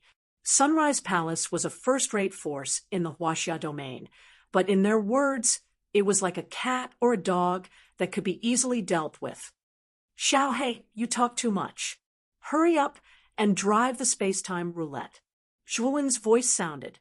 Xiaohei shrugged and drove the space-time roulette away from the exit of the Huaxia domain, following the little lowly's instructions. Sunrise Palace was located in the southern part of the Huaxia domain, occupying 40% of the southern territory. It could be said that it was the largest force in the southern part of the Huaxia domain. On the way to Sunrise Palace, Zhuowen and the little lowly didn't talk much. However, the little lowly and Xiaohei talked a lot. During this time, the Purple Star Sovereign also came out of seclusion. Zhuowen knew that the Purple Star Sovereign should have succeeded in his cultivation. In the future, the Purple Star Sovereign would embark on the path of cultivation of the sorcerer tribe. At the same time, from the conversation between the little lowly and Xiaohei, Zhuowen also found out that the little lowly's name was Shi Dai. She was the second daughter of the Shi family. The Shi family was also a force in the southern part of the Huaxia domain. However, compared to a colossus like Sunrise Palace, the difference was not small. Originally, the Shi family and Sunrise Palace didn't have any grudges. However, one day, Sunrise Palace suddenly surrounded the Shi family and captured all the Shi family members. Later, the Shi family found out that the young palace master of Sunrise Palace had taken a fancy to the Shi family's eldest daughter. This was because the eldest daughter didn't like the young palace master of Sunrise Palace and rejected him. The young palace master flew into a rage out of humiliation and sent experts from Sunrise Palace to surround the Shi family and capture all the Shi family members. Chapter 2610, Attacking Liang Palace, will be arriving at Liang Palace soon. Oh, right, it's best if we disguise ourselves and sneak into Liang Palace. This is the safest way. Shi Dai stood up and looked at the starry sky in front of her. In the distant starry sky, she could vaguely see a vast continent floating in the starry sky. This continent was very large and boundless. There were many dazzling palaces inside. Zhuowen's divine sense had already detected this continent from far away. This continent was definitely the largest Wenzhua one had ever seen. It could be seen that this continent wasn't naturally formed, but rather pieced together by many meteorites and boulders. This Liang Palace is really extravagant. They actually spent so much effort to piece together such a large continent. Zhuowen narrowed his eyes. He was very clear that even cultivators would need to spend a lot of manpower and wealth to piece together such a large continent. Senior, what are you doing? Why are you directly rushing towards the core area of Liang Palace? Shi Dai originally wanted to persuade Zhuowen to first land on the continent, then disguise himself and slowly sneak into Liang Palace. Shi Dai's main goal was to save the Shi clan members. As for killing the young palace lord, that was only secondary. However, she didn't expect that Zhuowen would immediately rush towards the core area of Liang Palace like a suicide mission. That place was an important location of Liang Palace. It was the residence of the important figures of Liang Palace. There were as many experts as the clouds, and it was heavily guarded. Even an expert at the peak of the 8th step of the Void Sky Realm would die if they tried to force their way in. Moreover, in Shi Dai's eyes, this Zhuowen was only an 8th step Void Heaven cultivator. Rushing in like this was the same as courting death. Little miss, don't worry. Although I know you're worried about the cultivators of Liang Palace, don't worry. This brat Zhuowen knows his limits. Xiaohei controlled the space-time roulette and smiled at Shi Dai. Shi Dai was dumbfounded. What was going on? She was worried about them. How could this Xiaohei invert right and wrong? Moreover, Shi Dai couldn't understand why these people were so confident. Previously, she thought they were just boasting. She didn't expect that they would really try to force their way into Liang Palace. At this moment, Shi Dai was so anxious that she was about to cry. She knew that once Zhuowen's group rushed into Liang Palace, they would die without a doubt. Not only would her Shi clan members not be able to save them, but her life as well. You bunch of lunatics, put me down. I'm not going to die with you, Shi Dai hurriedly said. At this moment, Zhuowen had no time to care about the crying Shi Dai. With a wave of his sleeve, a powerful divine power immediately imprisoned Shi Dai. Liang, Liang, Liang, Liang Palace, Liang Palace, Liang Palaces. Help Liang Palace. Liang, Liang, Liang, Liang. Yang Liang Palace, Palace Liang Liang Palace. At this moment, at the core of the continent, palaces stood in great numbers. They were dazzling with gold and jade. In this core area, there were powerful restrictions surrounding it. At the center of these palaces, there was a golden palace that stood out like a crane among chickens. Above this palace, there was a halo that looked like the blazing sun at dawn. From afar, it looked like the blazing sun rising at dawn. This was the real Liang Palace. It was a powerful force that ruled the entire continent, as well as the southern part of Huaxia Heaven Domain. It was second only to the 100 halls of Taiqing Immortal Realm. At this moment, in front of Liang Palace's majestic gate, there were 2 guards in mighty armor standing on both sides of the gate. Look, what's that? It seems like there's a flying divine tool approaching, and it's heading straight for our Liang Palace. One of the guards pointed at the space-time roulette that was approaching in the sky. Another guard also saw the approaching space-time roulette and said disdainfully, "I wonder which guy is overestimating himself. It seems like he wants to break into our Liang Palace. He's really courting death." You should know that the restrictions around our Liang Palace were set up by a level 9 divine array master from the Taiqing Immortal Realm at a high price. The guard nodded and leisurely leaned on the doorpost. He looked at the approaching flying divine tool with ridicule. In their opinion, there was a good show to watch. Rumble! Suddenly, the flying divine tool surpassed the speed of sound and crashed into the Liang Palace's restriction. Then, an invisible shockwave swept out in all directions.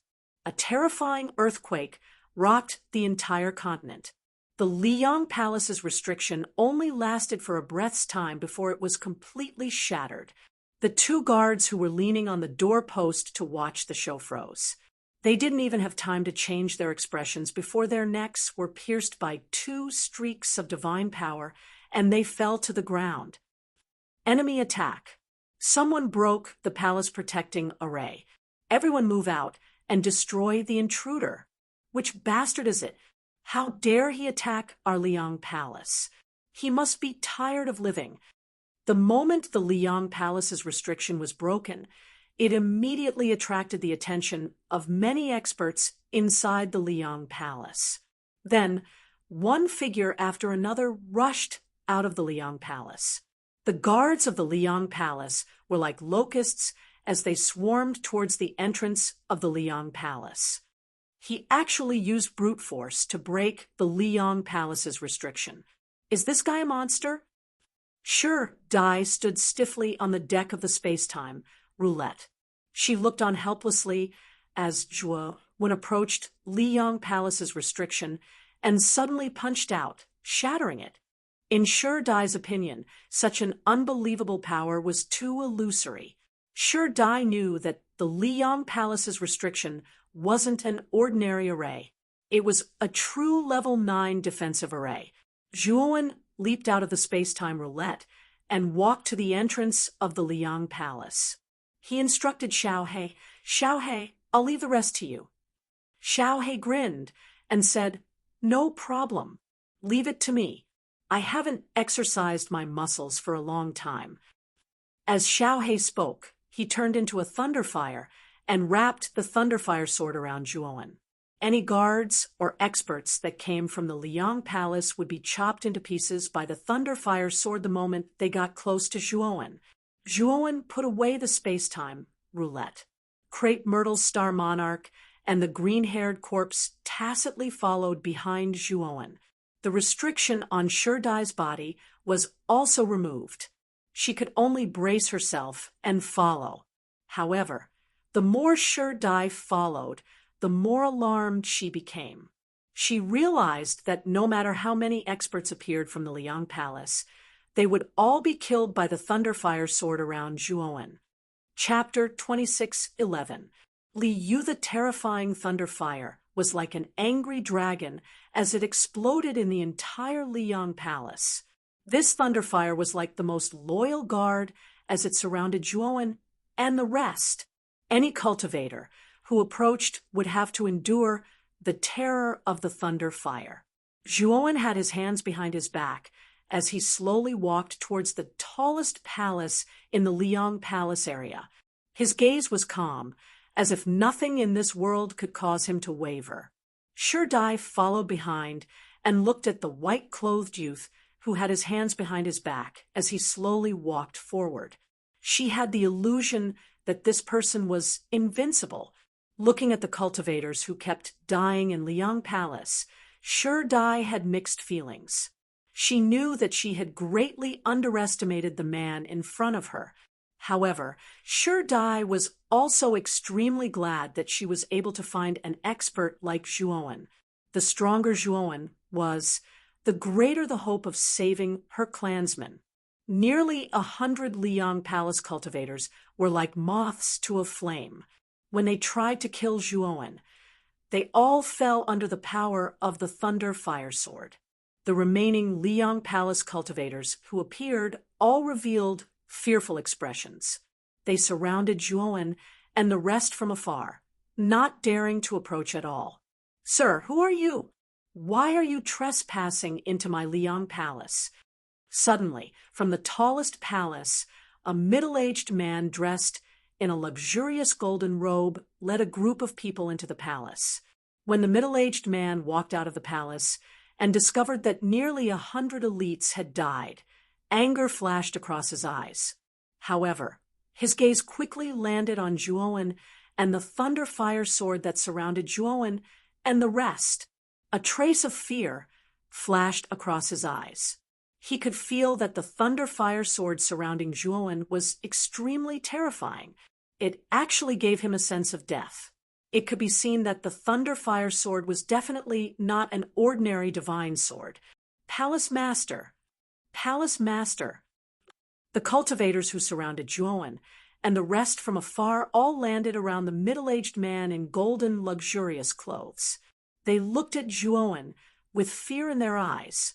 Zhuowen stopped and raised his head.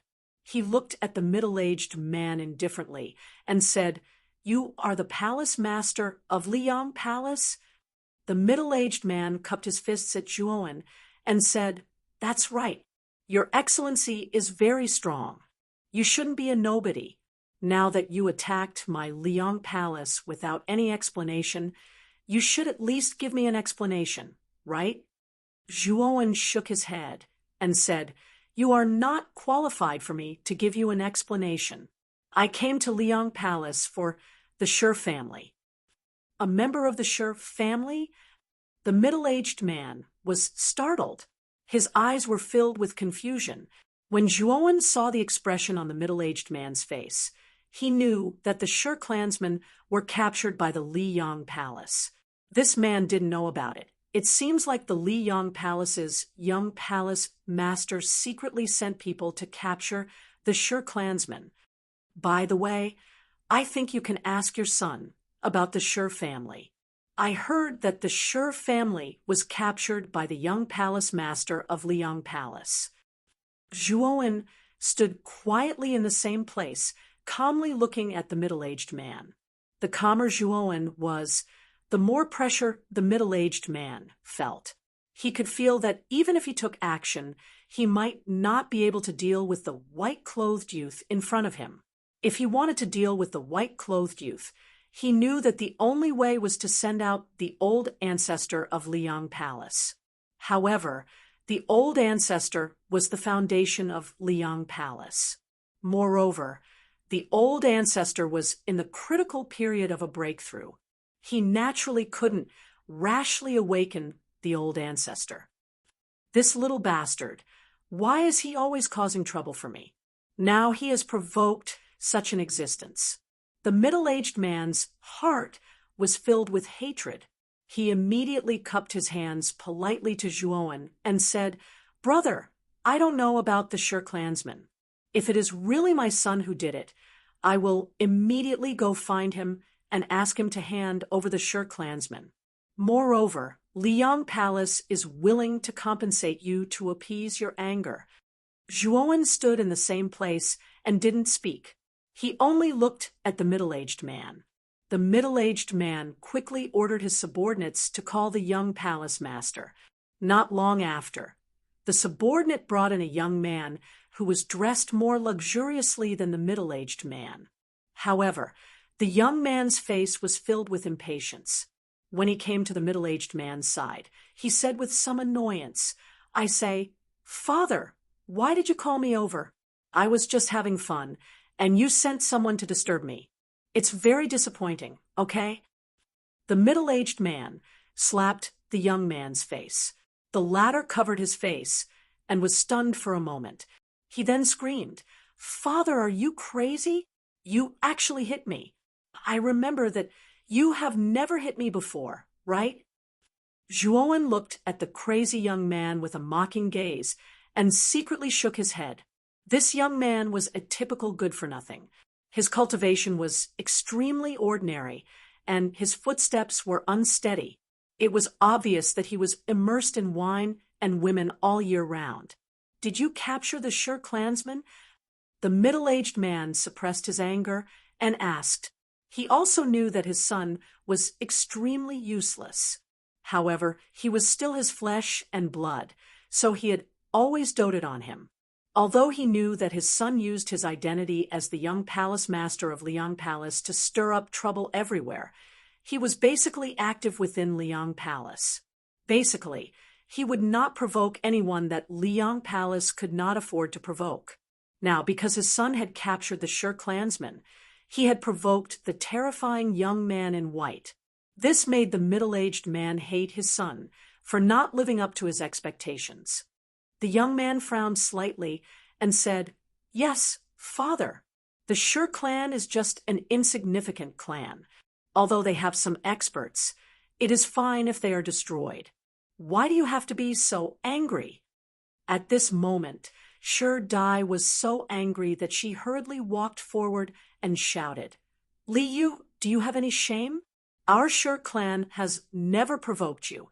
Isn't it because my eldest sister doesn't like you and rejected you?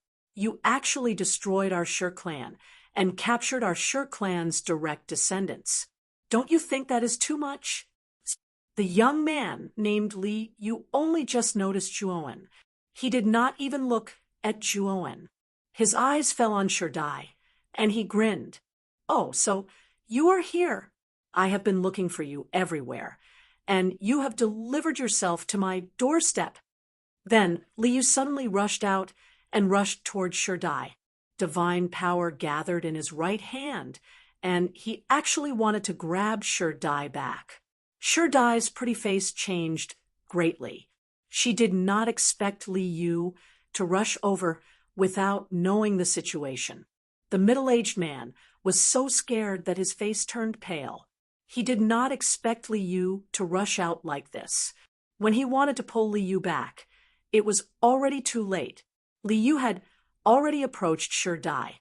However, the moment Li Yu was about to reach Sher Dai, 4 sword lights rushed over, and a golden light shield appeared on the surface of Li Yu's body. Unfortunately, the golden light barrier was useless against the 4 sword lights. It shattered into countless golden light spots. Puchi! Then Li Yu's limbs were all broken.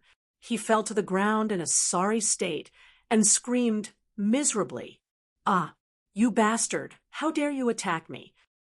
You know who I am? You bastard!" Chapter 26:12. Absolute crushing. At this moment, the young man in white was surrounded by a divine sword that was condensed with thunder and fire. Just now, this divine sword had slashed out 4 times in an instant and cut off his 4 limbs. The middle-aged man's face suddenly turned gloomy. This young man in white had cut off his son's limbs in front of him. Obviously, he didn't give him any face. Zhuowen stepped on Li Yu's mouth, causing the guy's cursing to turn into a whimper. "Brother, aren't you going too far? Li Yu is the young palace master of our Liang Palace. How dare you act so recklessly? Are you looking down on our Liang Palace?" The middle-aged man said angrily, "I haven't punished this person yet. He actually dared to attack me in front of me. I'm already being merciful. by not killing him on the spot. Zhuowen exerted force with his right foot, and a circular airwave appeared under his foot. Li Yu's head was directly stepped into the ground, forming a big pit. Li Yu's struggling became much smaller. His whole body twitched, and he screamed, "You are courting death." The veins on the middle-aged man's forehead burst. The dozen experts beside him turned into dozens of black shadows and shot toward Zhuowen. Zhuowen's mouth was full of a sneer. He stood still and didn't attack at all. The thunder and fire sword swept out like a shuttle and instantly turned into dozens of swords. The dozen experts who rushed out didn't even have the chance to make a sound before they were burned to ashes by the terrifying thunder and fire energy. At the same time, hundreds of Liang Palace cultivators had received the middle-aged man's order and attacked Zhuowen. These cultivators stepped in the air with mysterious steps and instantly formed an extremely terrifying joint formation. The divine power of hundreds of cultivators gathered together and formed an extremely huge Starry Sky Giant. The Starry Sky Giant held the Starry Sky Giant sword and roared, slashing toward Zhuowen. The thunder and fire sword drew a trajectory in the air and instantly blocked in front of Zhuowen, slamming into the Starry Sky Giant sword. Ka ka ka! Countless gusts of wind swept out, like the most terrifying wind blades in the world. Large areas of Liang Palace's buildings were turned into ruins. Humph! You dare to be arrogant in front of this dragon lord? You're not qualified. Xiaohei's cold voice rang out. Instantly, the lightning and fire energy converged to form a gigantic lightning and fire dragon. The Starry Sky Giant sword was directly shattered into countless pieces by the Thunderfire dragon, while the Thunderfire Giant was like a hot knife through butter. The moment it shattered the Starry Sky Giant sword, it soared into the sky and heavily slammed into the Starry Sky Giant. Rumble! A thunderous explosion resounded. The Starry Sky Giant let out a blood-curdling scream. It couldn't withstand the bombardment of the Thunderfire dragon at all. It completely collapsed. The moment the Starry Sky Giant collapsed, hundreds of cultivators screamed and died, turning into lifeless corpses. The middle-aged man's pupils constricted as he stared at the scene in disbelief, his mouth slightly agape. The Thunderfire sword returned to Zhuowen's side, while Zhuowen lifted Li Yu from under his feet. At this moment, Li Yu was on the verge of death. However, when he saw Zhuowen, he shouted, "You bastard! How dare you treat me like this? I'm the young palace master of Liang Palace. Disrespecting me is disrespecting Liang Palace. You'll eventually suffer the wrath of Liang Palace." Before Li Yu could finish his words, he realized that something was wrong. Logically speaking, the experts of Liang Palace should have already taken action when he was brutally beaten up by this person. Moreover, his father shouldn't just stand by and watch. Only then did Li Yu look at the middle-aged man. He noticed that his father was standing alone in front of him, trembling all over. His expression was filled with fear. Then, Li Yu's gaze fell on the surroundings, and he immediately gasped. There were corpses piled up around him. Most of them were badly damaged by the lightning and fire energy. It was a mountain of corpses and a sea of blood. Li Yu recognized these people because they were the experts of Liang Palace. However, they were all corpses now. Could it be that all of them were done by this white-robed young man? How was this possible? Father, kill him, kill this bastard. Let him know the painful price of offending our Liang Palace. Li Yu screamed at the middle-aged man in front of him, who was in a daze. However, Li Yu soon discovered that his father, the palace master of Liang Palace, revealed a look of fear. Then he turned into a rainbow and fled towards Liang Palace.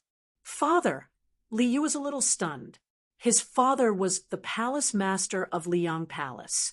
Could it be that he was afraid? Was it because of this white-robed young man? Xiao He. Zhuowen was expressionless. The Thunderfire sword immediately followed Zhuowen's will and turned into a terrifying lightning and fire energy. It fiercely streaked across the void and rushed towards the middle-aged man, who was fleeing. The middle-aged man seemed to have sensed something and roared.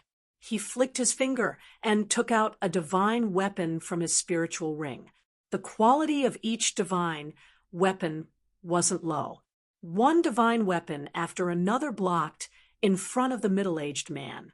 Unfortunately, the moment these divine weapons touched the Thunderfire sword, they seemed to spontaneously combust and were destroyed by the lightning and fire energy, turning into countless ashes. The middle-aged man was horrified. He suddenly took out a huge golden shield from his spiritual ring. The surface of the shield was covered with strange patterns. It was golden and emitted an ancient aura. Ding! The Thunderfire sword shot over like a furious dragon and finally hit the shield. The Thunderfire sword that was like a hot knife through butter stopped the moment it hit the shield. A crisp sound soared into the sky. The middle-aged man hid behind the shield. When he saw the shield blocked the Thunderfire sword, he let out a sigh of relief. However, his heart was like a raging storm. This golden shield was given to him by the ancestor of Liang Palace. It was a life-saving item that could only be used in a life and death situation. He didn't expect that the white-robed young man didn't even make a move, and the divine sword forced him to use his final trump card. Then, how terrifying was this white-robed young man? Break for me. At this moment, Xiao He floated above the Thunderfire sword. She stretched out a small claw and slapped the Thunderfire sword's body. Suddenly, the lightning and fire energy on the surface of the Thunderfire sword became extremely violent. It was like a rainbow piercing through the sun. Then, terrifying cracks appeared on the surface of the huge golden shield.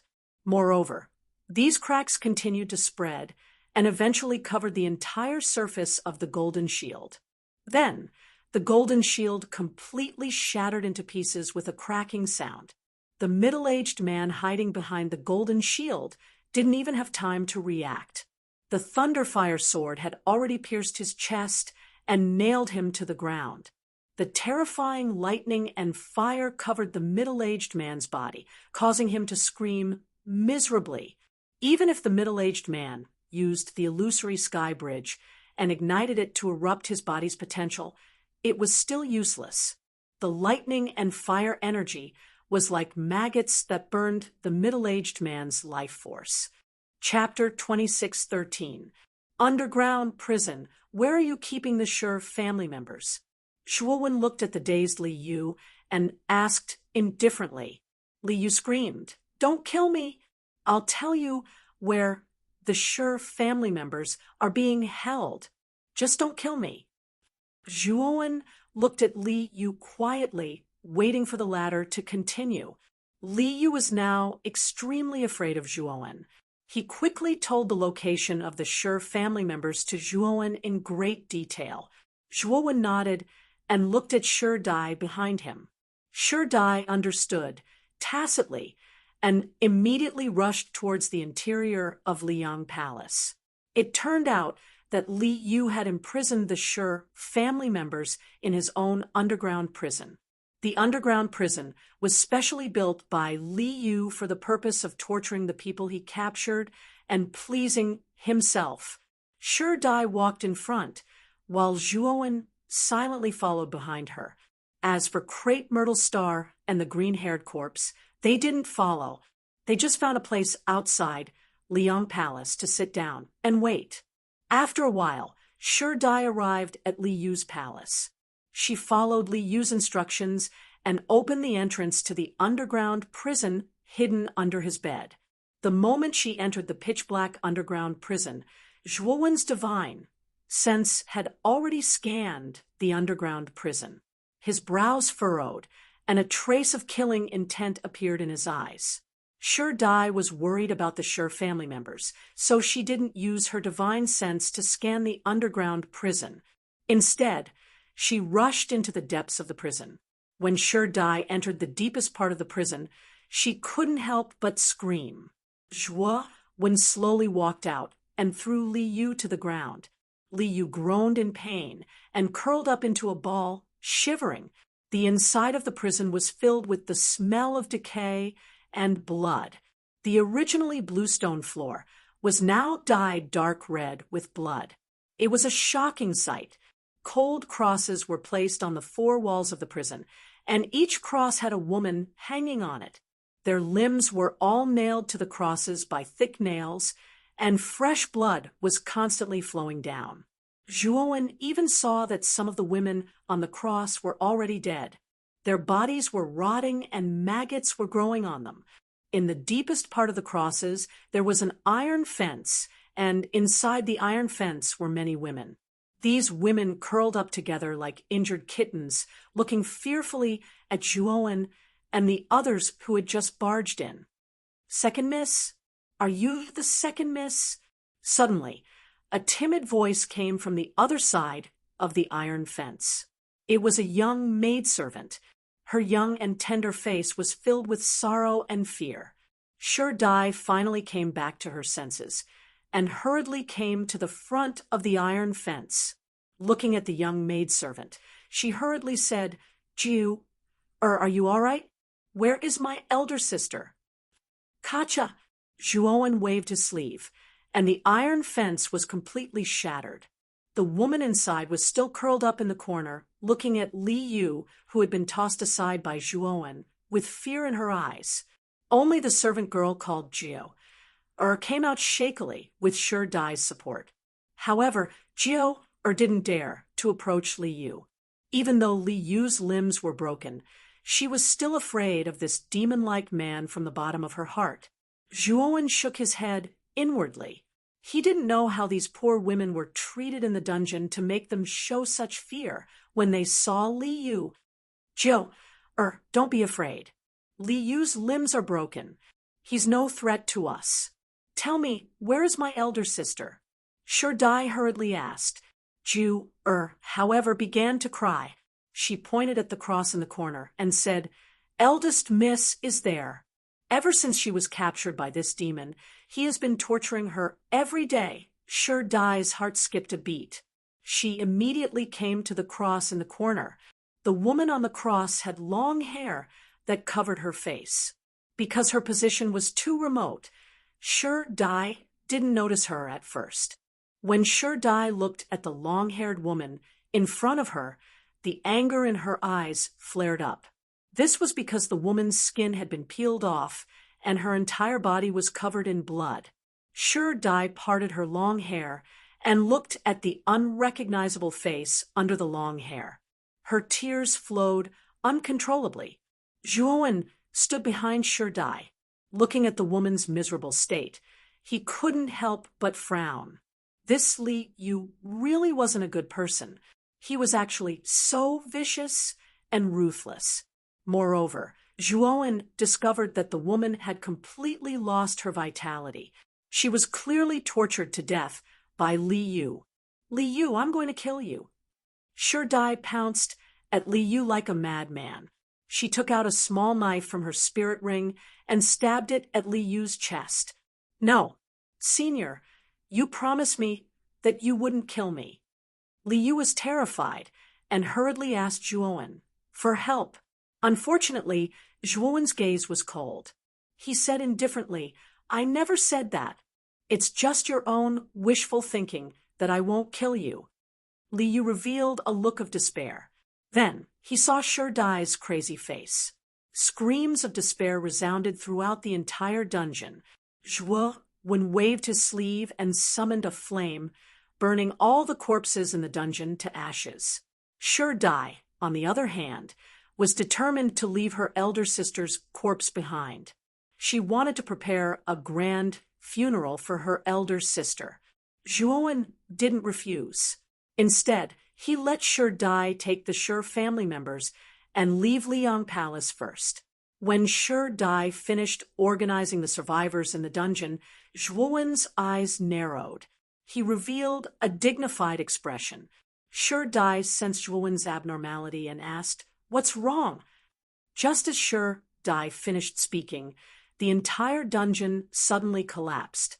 Then, a huge palm descended from the sky and violently blasted the top of the dungeon.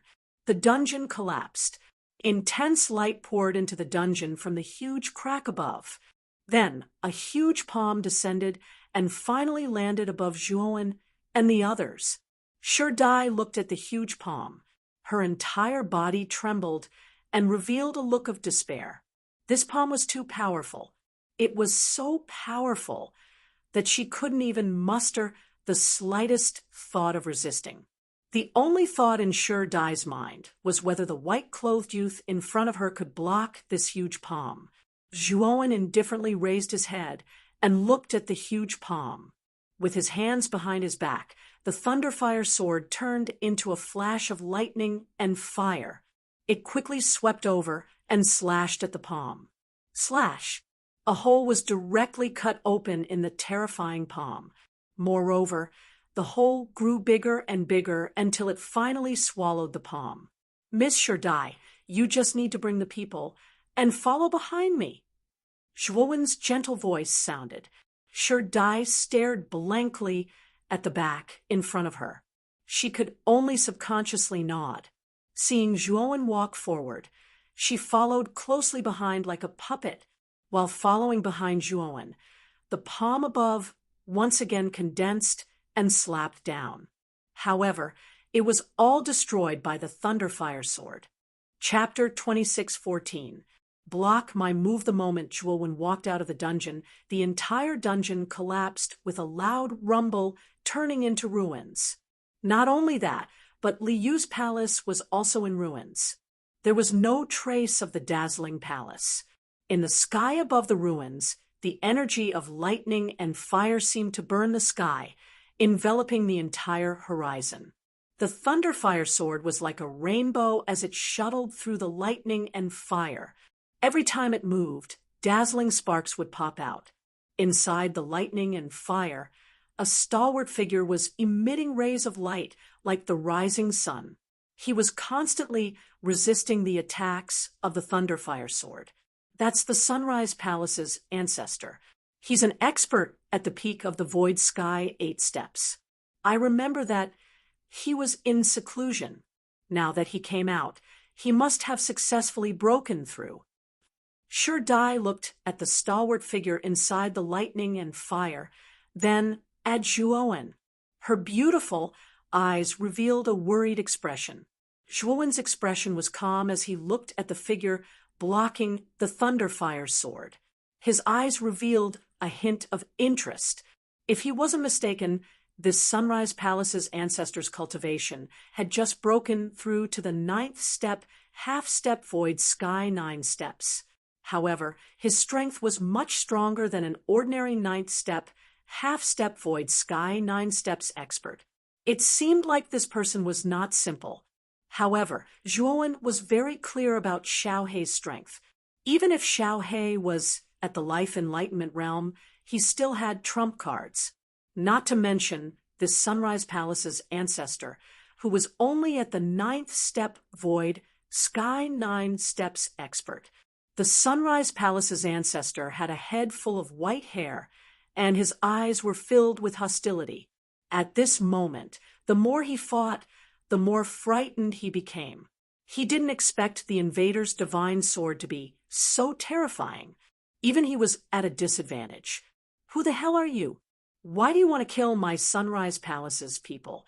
Our Sunrise Palace has never provoked you, right?" The Sunrise Palace's ancestor looked at Zhuowen and shouted in anger, "My name is Zhuowen, your Liyang Palace's young palace lord. Li Yu threatened to kill me. Your Liyang Palace lord even sent out elites to surround and annihilate me. I didn't seem to have taken the initiative to provoke them, but they just had to provoke me," Zhuowen said in a calm tone. The moment the old man from Liyang Palace heard the name Zhuowen, his mind went blank as if it had been struck by lightning. He had heard of Zhuowen's name recently. Although he had been in seclusion all this time, his servants would promptly inform him of major events in the outside world, especially Zhuowen, who had suddenly risen to prominence in the Grand Clarity immortal realm. Not only had he killed the patriarch of the Mountain River Hall, Su Liang, but he had also killed the dozens of hall masters and the elite cultivators of the 100 halls who had come to besiege him. It could be said that Zhuowen had become famous after that battle. His name had spread throughout the entire Hua Xia Heaven domain. Zhuowen's name represented a ruthless person that absolutely could not be provoked. Therefore, many major powers in the Hua Xia Heaven domain would warn their successors to be careful of Zhuowen. Moreover, they would share Zhuowen's appearance with them, so that they would remember his true appearance. I didn't expect it to be Lord Zhuowen. I have offended you. Please forgive me, Lord Zhuowen. I will leave now and no longer disturb you. The Sunrise Palace's ancestor quickly said. Zhuowen raised his head, and the corner of his mouth revealed a trace of an arc. He said, "Where did your imposing manner of wanting to kill me just now go?" I, Zhuowen, have never been someone who is afraid of trouble. Since you had the intention of killing me from the start, then I, Zhuowen, will naturally return the favor. This Sunrise Palace's ancestor clearly had the intention of killing Zhuowen in the dungeon. If it wasn't for the fact that Zhuowen was powerful, perhaps he would have already been buried in the dungeon. When the old ancestor of Liang Palace heard Zhuowen's name, he apologized and wanted to leave. Did he really think that Zhuowen was easy to bully? Did he think that he could come and go as he pleased? Stomp! Zhuowen stomped his right foot and shot out like an arrow leaving the bow. The aura on his body rose steadily. His long hair flew, and his clothes fluttered. Originally, he only looked like an ordinary youth. However, at this moment, Zhuowen, who was releasing his aura, was like a peerless master. He was like a towering mountain that could not be reached. Zhuowen flicked his finger, and a blood-red light flew out from his spirit ring. It turned into a blood-red divine sword. It was the blood immortal sword. Zhuowen's left hand held the hilt of the blood immortal sword, and immediately rushed into the endless thunder and fire in the sky. Xiao Hei, Zhuowen's indifferent voice sounded. The thunder fire sword that shuttled through the thunder, and fire emitted a sword hum. It violently flew out and landed in Zhuowen's right hand. Zhuowen held the swords with both hands.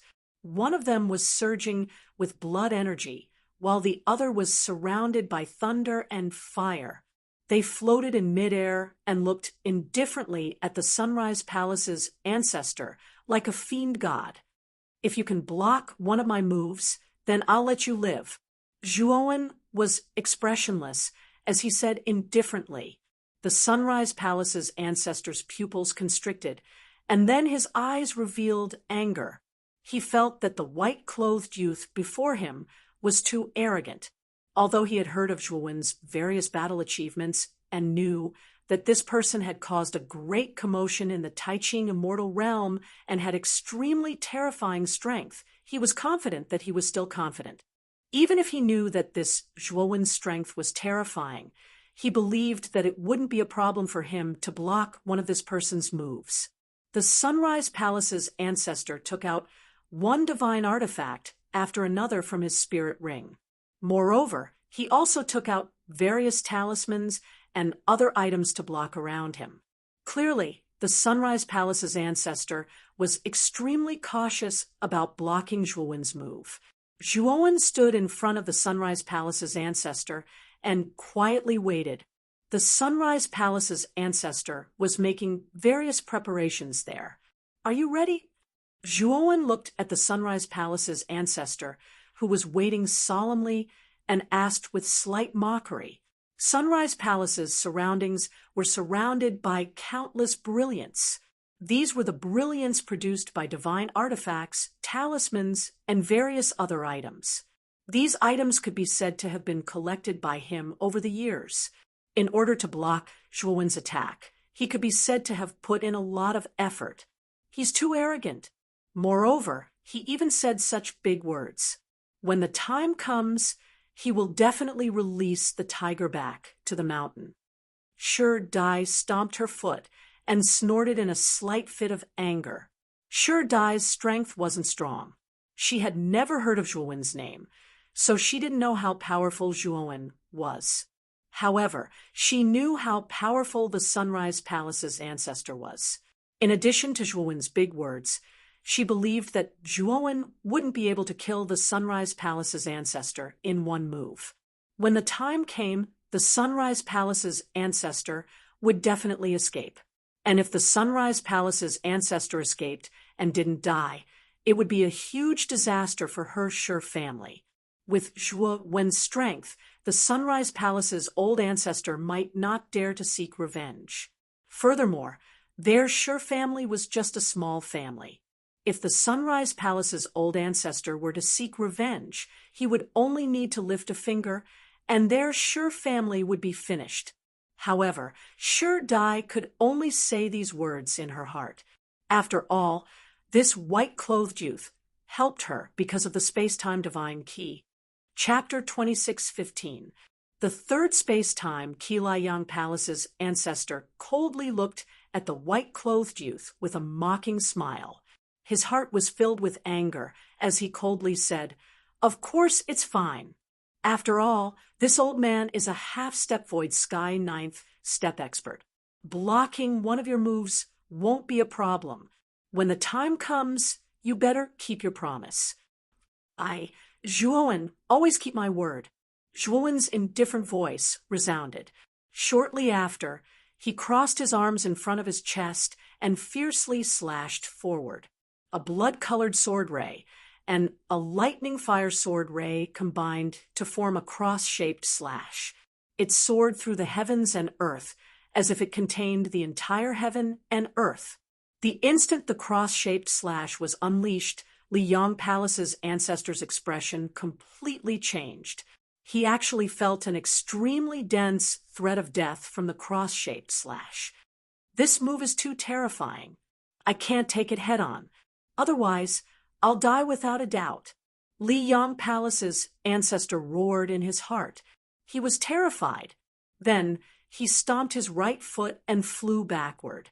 He didn't plan to take Zhuowen's move head-on.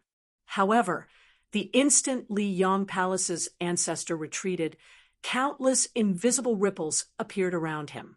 It was like an invisible rope that blocked his path, making it impossible for him to retreat. Ninth level array. Who set it up? Liyang Palace's ancestor's expression was gloomy. Soon after, he looked at the white-clothed youth, who was still floating in the air. He knew that this guy must have set it up in advance. "I can only take it head-on." Liyang Palace's ancestor roared in his heart as he looked at the approaching cross-shaped slash. The divine force in his body swelled, and he even took out the illusory sky bridge and began to burn it. He was very clear that after feeling the terrifying aura of the cross-shaped slash, if he didn't go all out, he wouldn't be able to take it head-on.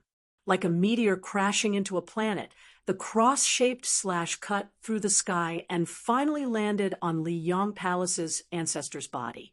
Soon after, the entire horizon was filled with dazzling rays of light. Liyang Palace's ancestor roared towards the sky as he watched the divine tools and talismans around him shatter one by one. He was still desperately burning the illusory sky bridge, hoping to stop the divine tools from shattering. Unfortunately, all of his efforts were in vain and in vain. In the end, when all the defenses were shattered, the illusory sky bridge shattered, and the Sunrise Palace's ancestor was on the verge of death. He raised his head with great difficulty, and through the end of the blazing light, he looked at the white-clothed young man that floated in the air like a god or devil from afar. He knew that he was too wrong. The existence in front of him was a terrifying existence that he could never hope to reach. It was just one move.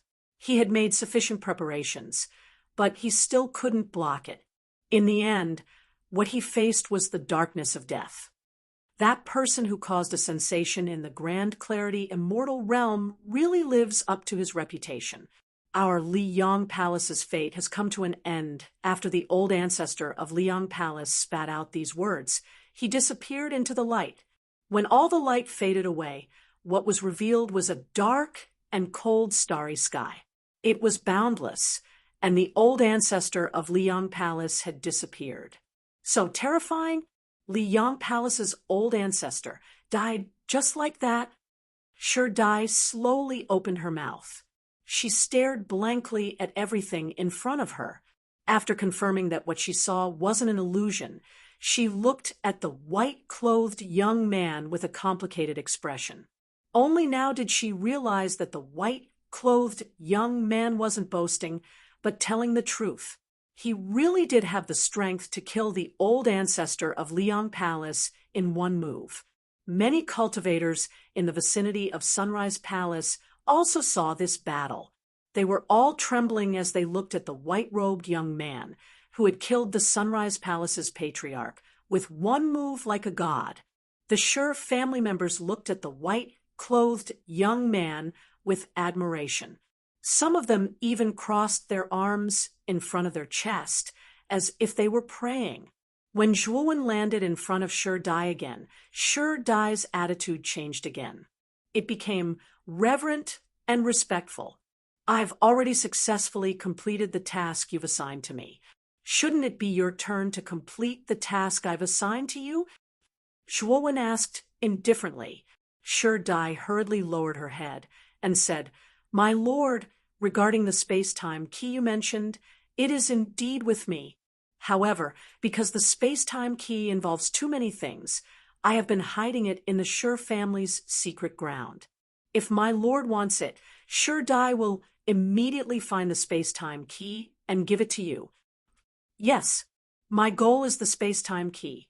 I will go with you to the Sure family. Zhuowen nodded. Half a month later, Zhuowen drove the space-time roulette away from the Sure family's planet and flew towards the exit of China. Zhuowen sat cross-legged on the deck, with 3 keys floating in front of him. The 3 keys were almost identical in shape, but the colors were different. They were black, white, and red respectively. Although Zhuowen looked unusually calm, from the depths of his eyes, one could tell that Zhuowen's heart was not as calm as he appeared to be. I can feel the aura of the space-time beasts on these 3 keys. The green-haired mummy looked at the 3 keys in front of Zhuowen and murmured in a low voice. Zhuowen looked at the green-furred corpse cautiously. He still didn't know why the green-furred corpse was following him, so Zhuowen was still very wary of the green-furred corpse. The green-haired mummy also noticed Zhuowen's vigilance. It shrugged and said indifferently, You don't have to be so wary of me. In my opinion, this thing is just SOSO. I have no interest in competing with you. The mummy sat down and stared blankly. Most of the time, the green-haired mummy was sitting there in a daze. Zhuowen felt that the mummy was recovering its strength. While the mummy was in a daze, Zhuowen could feel that the mummy was absorbing some kind of energy from the surrounding space. That energy was similar to the chaos he saw in the blood-stained horn. At least, it was an unknown energy that Zhuowen had never encountered before. I have heard of the space-time key. I heard that if you gather 3 space-time keys, you can enter the space-time temple. Legend has it that the master of the space-time temple, the space-time master, is an expert who proved his Tao. If you can enter the space-time temple, you will obtain an unparalleled opportunity. Purple Star Monarch looked at the 3 space-time keys floating in front of Zhuowen with envy. Brother Zhuo, now that you have gathered 3 space-time keys, when do you plan to activate them and enter the space-time temple? Purple Star Monarch asked. Zhuowen thought to himself and said, I don't plan to enter the space-time temple at the moment. I need to return to the great Brahma domain and settle down my family and friends. I will only choose to enter the space-time temple after I am completely free, because I feel that if I enter the space-time temple this time, I will probably stay for a very long time. Moreover, the 8 heavens are in troubled times now. If I don't settle down my family and friends properly, I will not be at ease. Purple Star Monarch nodded and said, Brother Joie, after I return to the great Brahma domain, I plan to bid farewell to you. You want to go to Heaven's Moat? Zhuowen's eyes lit up as he asked. Purple Star Monarch nodded and said, Yes, to cultivate to my level, I can be considered to be standing at the peak of the 8 heavens. Moreover, I know the future path of cultivation of the 3 extremities. If I continue to stay in the 8 heavens, it will only limit my cultivation speed. Therefore, I want to go to the Xian Mi heavenly domain. Brother Purple Star Monarch, after you go to the Xian Mi heavenly domain, be careful. Your cultivation path has already left the human race and is approaching the sorcerer race. If it is exposed that you cultivate the sorcerer race's codex in the Xian Mi heavenly domain, I am afraid it will be very troublesome, Zhuowen said worriedly. Purple Star Monarch nodded seriously and said, Thank you, Brother Joie, for your reminder. I know this. Chapter 26:16. Envoy. 2 months later, the space-time wheel entered the great Brahma domain and landed in the One Snow Palace. Brother Joie, this is goodbye. If fate wills it, we will meet again in the Xianmi heavenly region. After landing in the One Snow Palace, the Purple Star Monarch cupped his fists to Zhuowen before leaving alone. Zhuowen did not try to keep him. He was clear that the Purple Star Monarch was a person with a firm will. Once he decided on something, he would never regret it. If he tried to keep him, it would be a waste of effort. Zhuowen stood in the One Snow Palace's quest hall with the green-haired corpse behind him. This combination was very strange and attracted the attention of many cultivators in the quest hall. Zhuowen casually strolled around the quest hall and found that the quest hall was even more complete than when he left. He secretly nodded in his heart. Zhuowen took out a communication jade talisman. When he was prepared to inform Chen Shui that he was back, a clear voice called out to him. Zhuowen turned around and looked at the beautiful girl behind him. He said with a smile, Chime, you're also in the quest hall? The one who appeared behind Zhuowen was Tong Chime. She had just finished handing in her mission when she saw Zhuowen. She immediately recognized him, so she called out to him, Big brother, Joie, why didn't you tell us that you were back? Tong Chime said in an excited voice. Zhuowen revealed a faint smile and said, I was about to inform them when I met you. Tong Chime was stunned. She stuck out her tongue and then led Zhuowen out of the quest hall, entering the One Snow Palace. After leaving for a while, Zhuowen came to the One Snow Palace again. He found that there were many more cultivators in the One Snow Palace compared to before, and the security was much tighter.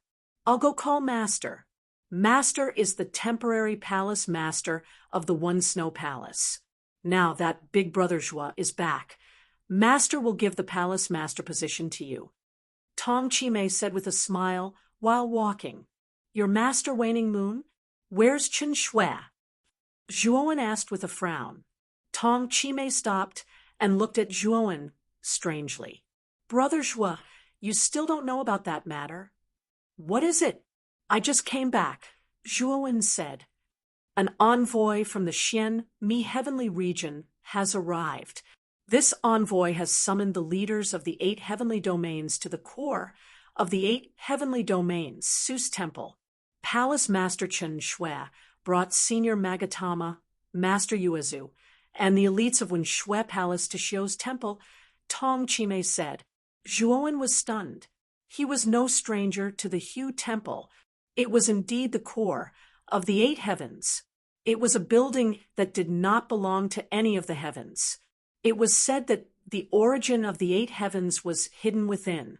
Of course, this was only a legend. Zhuowen recalled the memories of Old Man Heifu. According to Old Man Heifu's memories, this space had originated from the mythological era on Earth. Earth was the origin, and the Hu Temple had legends of its origin. He wondered if the two were related.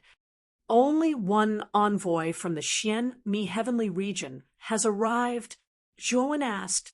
Only one envoy has arrived so far. It is said that the true experts of the Xian Mi heavenly region will arrive soon. As for whether it is true, I am not sure, Tong Chimei said. Zhuowen nodded and said, Chimei, don't spread the news of my return. I am still a little worried. I plan to make a trip to the Hu Temple. Oh, right. Before you leave, take this. After saying that, Zhuowen took out a black ball. This black ball was formed by the Devourer King's devouring power. It could be divided continuously as long as it carried the devouring power he gave it. Zhuowen could follow the connection of the devouring power and send the cultivator who carried the mark of the devouring power into the Devourer King's body. The Ryuka clansmen had developed well in the Devourer King's body. Therefore, Zhuowen was not worried about the Ryuka clansmen. He was worried about his friends in the great Brahma heavenly region and Mu Qinshue. Remember, distribute this thing to those who are truly loyal to the Wenxue Palace and those who are trustworthy. This thing can save your life at a critical moment, Zhuowen said in a serious tone. Seeing Zhuowen being so serious, Tong Chimei quickly nodded and said, Big Brother Zhuo, don't worry. I will take good care of this thing. Moreover, I will strictly select the ones you want. Zhuowen nodded. Soon after, he gave a few instructions and quietly left the Wenxue Palace. He did not know why, but after hearing that Qinshue was heading to the Hu Temple, Zhuowen felt a little uneasy. It was because of this uneasiness that Zhuowen was in a hurry to leave the Wenxue Palace and head to the Hu Temple. Summoning the space-time, Roulette, the green-haired mummy, jumped onto it.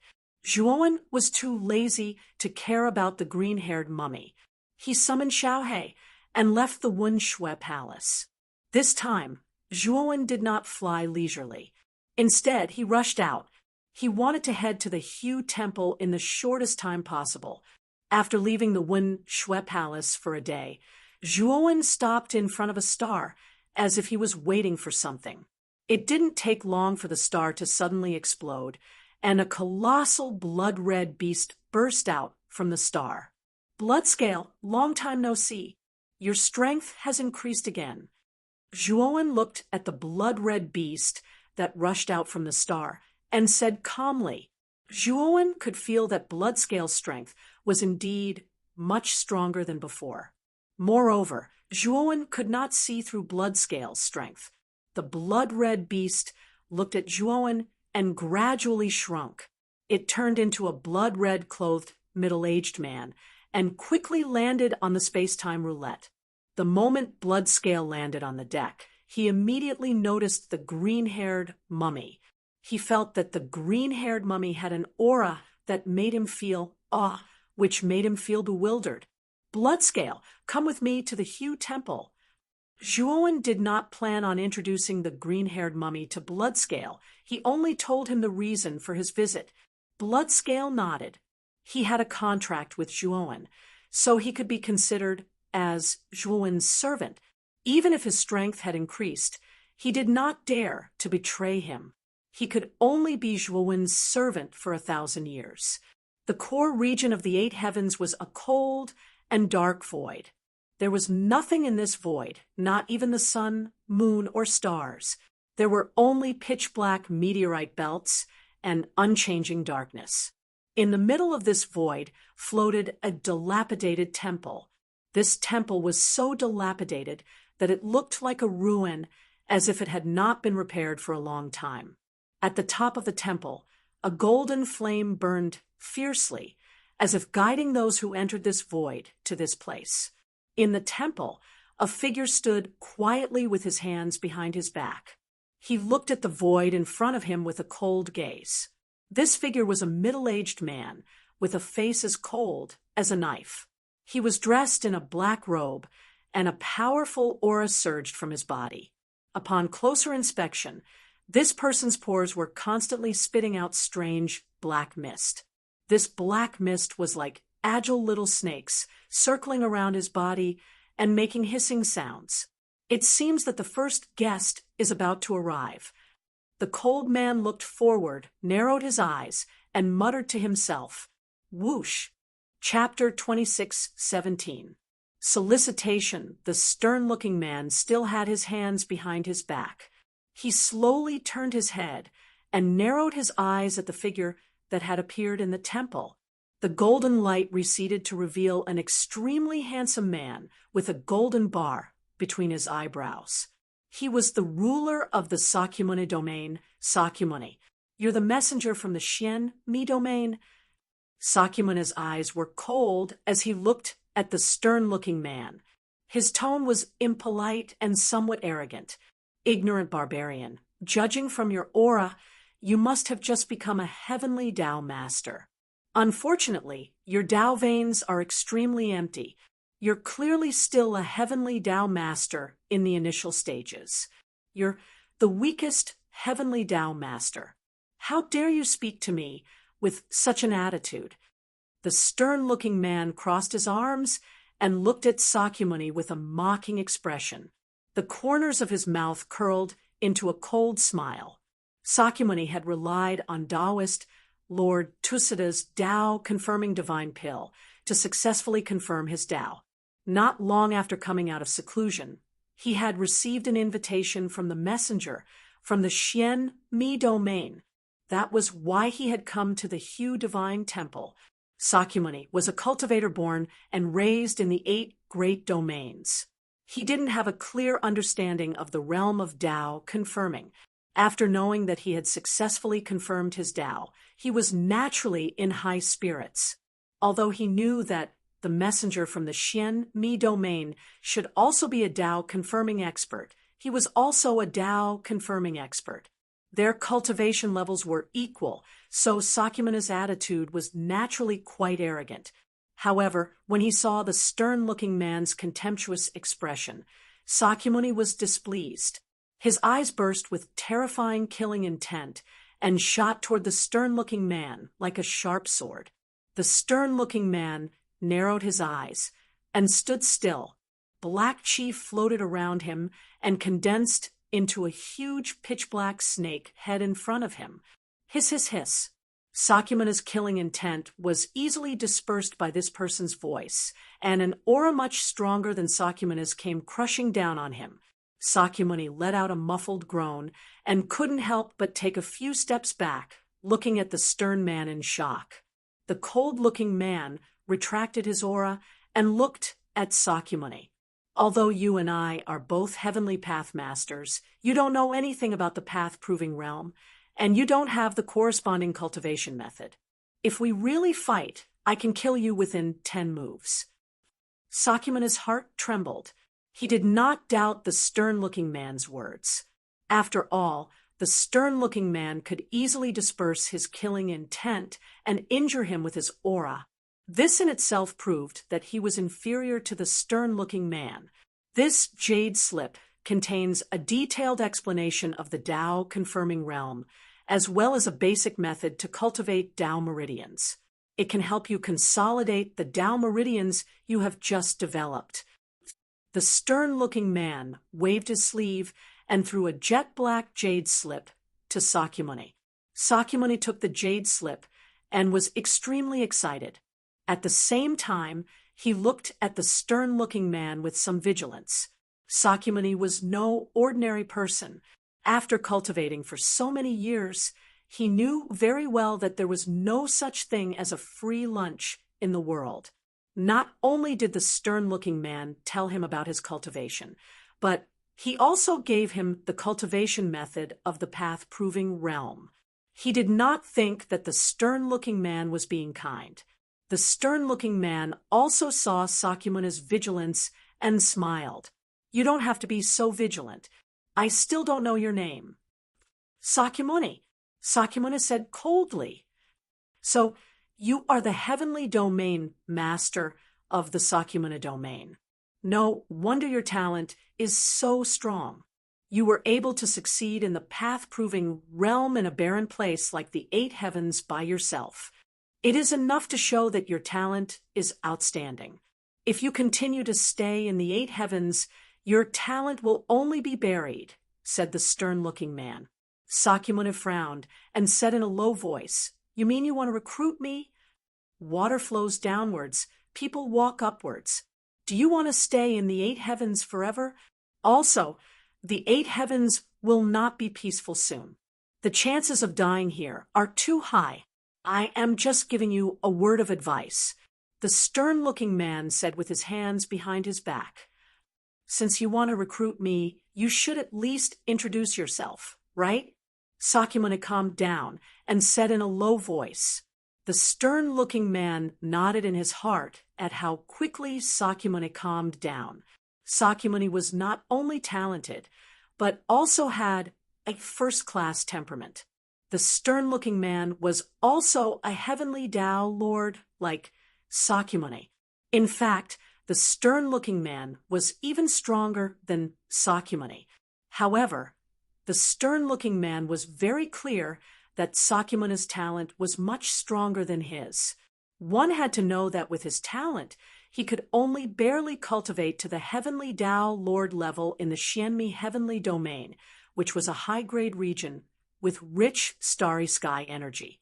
Moreover, it took him countless years to reach his current achievements. However, Sakyamuni had become a heavenly Tao Lord in the 8 heavens, which was a place with poor starry sky energy. The stern-looking man was very clear about the significance of this. Thinking about it from another perspective, if he was in the 8 heavens, he was very clear that even if he cultivated until the end of his lifespan, he would not be able to succeed. After all, cultivation required extremely high talent. If the upper echelons of their forces knew that he had recruited such a talented genius, they would probably reward him handsomely. Thinking of this, the stern-looking man's heart was filled with excitement. His gaze towards Sakyamuni also became softer and softer. "You definitely don't know about the distribution of forces in the Xianmi heavenly domain. Let me introduce myself. My name is Sun Qi. I am a direct disciple of the White Rainbow Hall in the Xianmi heavenly domain's host region. Although White Rainbow Hall is not a Tao sect level force in the host region, it is much stronger than many ordinary forces in the host region." Speaking of the force behind him, Sun Qi's eyes revealed a trace of pride. Sakyamuni was a little surprised. The stern-looking man in front of him was a genuine Tao-confirming expert. His strength was even stronger than his, but he was only a direct disciple. Then how strong was the White Rainbow Hall behind this person? However, Sakyamuni quickly calmed down. Although it was not that the previous heavenly domain lords of the Sakyamuni domain did not go to the Xianmi heavenly domain, they left behind too little information about the Xianmi heavenly domain. Sakyamuni was not completely ignorant. At least he knew that the cultivators of the Xianmi heavenly domain were generally stronger than the 8 heavens. Now that he saw Sun Qi in front of him, Sakyamuni finally understood that the Xianmi heavenly domain was indeed stronger than the 8 heavens. Moreover, it was much stronger than he had imagined. "Sakyamuni, if you are willing to join White Rainbow Hall, you can immediately become a direct disciple of White Rainbow Hall. Our White Rainbow Hall's Hall Master may even treat you as his successor." As Sun Qi said this, he looked at Sakyamuni. His eyes were burning with excitement. Although Sakyamuni was quite tempted, he still said calmly, "Brother Sun, I don't think only your White Rainbow Hall knows about the great desolate heavenly domain, right?" Chapter 26:18 Xianmi Heavenly Territory. How do you plan to deal with the gap in the Eldritch Heavenly Territory? Sakyamuni asked. Sun Chi smiled and said, I'm not too sure about this. I'm just here to check the situation, but it seems that this matter is quite serious. I'm afraid that the Xianmi Heavenly Territory will send an eternal level formation master to completely seal the gap. If this is true, then the gap in the Eldritch Heavenly Territory is nothing to be afraid of. Unless the real Almighty of the Eldritch Heavenly Territory comes, it's impossible to break the formation restriction set up by an eternal level formation master. Sakyamuni listened silently but did not answer. He was even more ignorant than Zhuowen about the Tao confirmation realm and did not know what kind of expert an eternal level formation master represented. Of course, if it were not for the blood scales information, Zhuowen would know even less than Sakyamuni. Sakyamuni, I know what you're planning. To tell you the truth, because of the Eldritch Heavenly Territory, the Xianmi Heavenly Territory has opened the passage to the 8 major heavenly territories. As you can see, many forces from the Xianmi Heavenly Territory will come during this period of time. In addition to scouting, we are indeed looking for talented cultivators. Speaking of this, Sun Chi's gaze was slightly complicated. He was a cultivator born in the Xianmi Heavenly Territory and had always heard about the 8 major heavenly territories before. He also knew that the cultivation resources of the 8 major heavenly territories were much worse than those of the Xianmi Heavenly Territory. But when he really entered the 8 major heavenly territories, he realized how bad the cultivation environment of the 8 major heavenly territories was. In Sun Chi's view, being able to cultivate to the 9 steps void sky in the 8 major heavenly territories was already a good talent. Even if he cultivated in the 8 major heavenly territories, he was not confident that he could break through the 9 steps void sky. If one could rely on himself to succeed in the Tao confirmation realm, he was definitely a genius. Sun Chi naturally did not want to let go of such a genius. Sun Chi's Baihong Hall was very famous in the Eastern Tao region of the Xianmi Heavenly Domain. It was like a crane in a flock of chickens among the many forces, but it had never been able to meet the requirements of a Taoist level force. In fact, the scale and foundation of Baihong Hall was already comparable to an ordinary Taoist sect. The only thing it lacked was top-notch experts. For an unranked force like Baihong Hall, if they wanted to become a Tao sect level force and establish their own Tao sect, in addition to the indispensable foundation and scale, they had to have a cultivator in the 2nd step of Tao validation. The Hall Master of the White Rainbow Hall was the strongest person in the White Rainbow Hall, but he had only reached the peak of the 1st step of Tao validation. He was still some distance away from the 2nd step. The White Rainbow Hall's Hall Master had been in seclusion for countless years, but he had never been able to break through. All the disciples of Baihong Hall knew that it wasn't that their Hall Master wasn't talented, but that he had a hidden illness and an incomplete Tao heart. That was why he couldn't break through. Therefore, Baihong Hall was now in great need of talented geniuses. If a cultivator in the 2nd step of Tao validation appeared in Baihong Hall would immediately become a Tao sect level force. Establishing a Tao sect in the Xianmi Heavenly Domain was definitely a great honor. Not only that, but the Tao sect would also be favored by the Heavenly Tao law of the Xianmi Heavenly Domain. It would form a unique Heavenly Tao origin dragon vein within the sphere of influence. In the Xianmi Heavenly Domain, the amount of Heavenly Tao origin dragon vein was related to the cultivation speed of Tao validation cultivators. It was closely related to the survival of any force.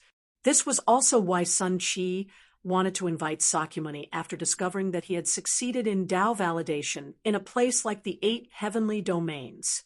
With Sakyamuni's talent, Sun Qi believed that as long as he entered the Xianmi heavenly domain, his cultivation speed would be extremely terrifying. It would not be impossible for him to reach the second step of Tao validation. Even if Sakyamuni could not reach the second step of Tao validation, he would at least be able to cultivate to the level of Master Hunyuan. It would not be a bad thing for Bai Hong Hall to have a Master Hunyuan level expert out of nowhere. Maybe you still have a choice, but I still want to remind you that Bai Hong Hall is the most powerful force in the host domain besides the Tao sect level forces. Unless it is a Tao sect level force, your best choice is Bai Hong Hall. Sun Qi said. Sakyamuni nodded and looked at the starry sky outside the temple. He said lightly, I still have a question to ask. You mentioned Tao sect level forces many times. Is there a hierarchy of forces in the Xianmi heavenly domain? Sun Qi was startled and immediately nodded. Yes, the Xianmi heavenly domain is completely different from the 8 heavenly domains. Rather than calling it a heavenly domain, I think it is more accurate to describe it as an infinite world. In the Xianmi heavenly domain, there are countless forces, big and small, innumerable like locusts. Just like where there are people, there are naturally strong and weak forces. Forces are divided into 3 levels, namely Tao sect level, Tao mansion level, and Tao palace level. Forces below the Tao sect level are called ordinary forces. Our Bai Hong Hall is the force closest to the Tao sect level. As long as a second step Tao vindication expert appears, it will immediately be promoted to a Tao sect level force. Sakyamuni narrowed his eyes. He did not expect that Sun Qi's Bai Hong Hall was only an ordinary force in the Xianmi heavenly domain. A Tao sect level force was not the highest level force, but only the first level force. Didn't that mean that the Tao mansion level forces and Tao palace level forces above the Tao sect level forces had more powerful foundations and experts? Then will the Tao palace level forces send experts this time? Sakyamuni asked with a glint in his eyes. Sun Qi glanced at Sakyamuni, shook his head, and said, the Tao palace level forces stand at the peak of the Xianmi heavenly domain. In the entire Xianmi heavenly domain, there are only a handful of them. Every Tao palace level force is an absolute colossus, and they do not appear easily. Also, I heard that the gap in the primitive heavenly domain has been sealed by an expert in advance. This kind of thing really can't alarm the Tao palace level forces, but the Tao mansion level forces will definitely come. After all, only the Tao mansion level forces have an eternal level array Tao master. Hearing Sun Qi say that the Tao palace level forces would not appear, Sakyamuni was slightly disappointed. Sakyamuni was very ambitious. Since he had to choose a force, he naturally wanted to choose the strongest one. Sun Qi also guessed Sakyamuni's thoughts and secretly shook his head. Sakyamuni's talent was indeed powerful, but after all, he came from a small place like the 8 heavenly domains. His knowledge was shallow, and he did not know the vastness of the Xianmi heavenly domain. He also did not know that the Xianmi heavenly domain was filled with even more monstrous geniuses than him. In Sun Qi's opinion, Sakyamuni's talent was not enough to attract the attention of a Tao palace level force. Even a Tao mansion level force might not even take a fancy to them. Even if the Sakra heavenly emperor was given the cold shoulder and entered a Tao mansion level force, he would probably only be an outer sect disciple that wasn't valued and would be treated poorly. On the other hand, Sun Qi's main concern was the Taoist level forces. For a genius like the Sakra, the Tao Palace and Tao Palace level forces wouldn't pay much attention to him, but he would definitely attract the attention of the Taoist level forces. If a Tao sect level force extended an olive branch to Sakyamuni, Sun Qi knew that Bai Honghe would not be able to compete at all. Thinking of this, Sun Qi's heart sank, but he did not dare to force Sakyamuni. Chapter 26:19. Gathering, someone else is here. Sakyamuni, take a seat. Once the representatives of the 8 heavens have gathered, I'll explain the situation of the antediluvian heaven and the gap. I'm sure you don't know much about the antediluvian heaven, right? Sun Qi looked at Sakyamuni. Indra glanced at the flowing light in the starry sky outside the temple. He nodded and walked to the front of the table that had been prepared in the temple. The stream of light landed in front of the temple and revealed a slightly stooped old man. The old man held a walking stick and walked unsteadily, as if he had one foot in a coffin. Sakyamuni looked at the stooped old man and raised his eyebrows. He was no stranger to this old man. He was old Lord Tusida's younger brother, Old Man Qing Lao. His cultivation was also at the extremities of life and death, but he was weaker than Old Lord Tusida. After Old Lord Tusida's death, Old Man Qing Lao naturally became the ruler of the Tusida heaven. Old Man Qing Lao greets the Xianmi heaven emissary. Old Man Qing Lao coughed a few times and looked at Sun Qi with his cloudy eyes. He trembled and cupped his hands, his expression full of awe. Old Man Qing Lao was not a blind person. The aura of this cold-looking man was as vast and boundless as the sea. He couldn't see through it at all. How could he not know that this person was a Tao-confirming expert? Take a seat first. Sun Qi looked at Old Man Qing Lao indifferently and closed his eyes to rest. His attitude was completely different from his attitude towards Sakyamuni. The moment Old Man Qing Lao arrived at the temple, Sun Qi could see that he didn't have much time left. Old Man Qing Lao had spent so many years cultivating to the extremities of life and death. In Sun Qi's opinion, his talent and potential were ordinary, so he didn't bother to talk to Old Man Qing Lao. Old Man Qing Lao could also see Sun Qi's indifference. He cupped his hands and sat not far from Sakyamuni, looking at Sakyamuni in surprise. He actually felt an aura similar to Sun Qi on Sakyamuni. However, Sakyamuni's aura was restrained, making it difficult for Old Man Qing Lao to determine Sakyamuni's cultivation. Old Man Qing Lao recalled the rumors of Old Lord Tusida's death and was full of hostility towards Sakyamuni. Sakra faintly glanced at Old Man Qing Lao, and the corner of his mouth revealed a disdainful expression. After Tao confirming his Tao, Hesus' heavens, even when Old Lord Tusida, the unfettered one, and the other celestial lords joined forces, he didn't think much of them. Even Tai Ching, whom he had always been wary of, was no longer as fearful as before. So what if Tai Ching was mysterious and powerful? As long as you're not a Tao-confirming expert, you're just an ant in his eyes. Soon after, the people in charge of Limitless Light Domain, Yema Domain, and Mahesvara Domain arrived. However, the people in charge of the 3 heavens were even weaker. They were only in the death realm and were even weaker than Elder Qing Lao. Sun Qi frowned. In Sun Qi's opinion, these 3 were indeed more talented than Old Man Qing Lao, but there was a limit. Bai Honghe had many cultivators with such talent, but they were only ordinary disciples.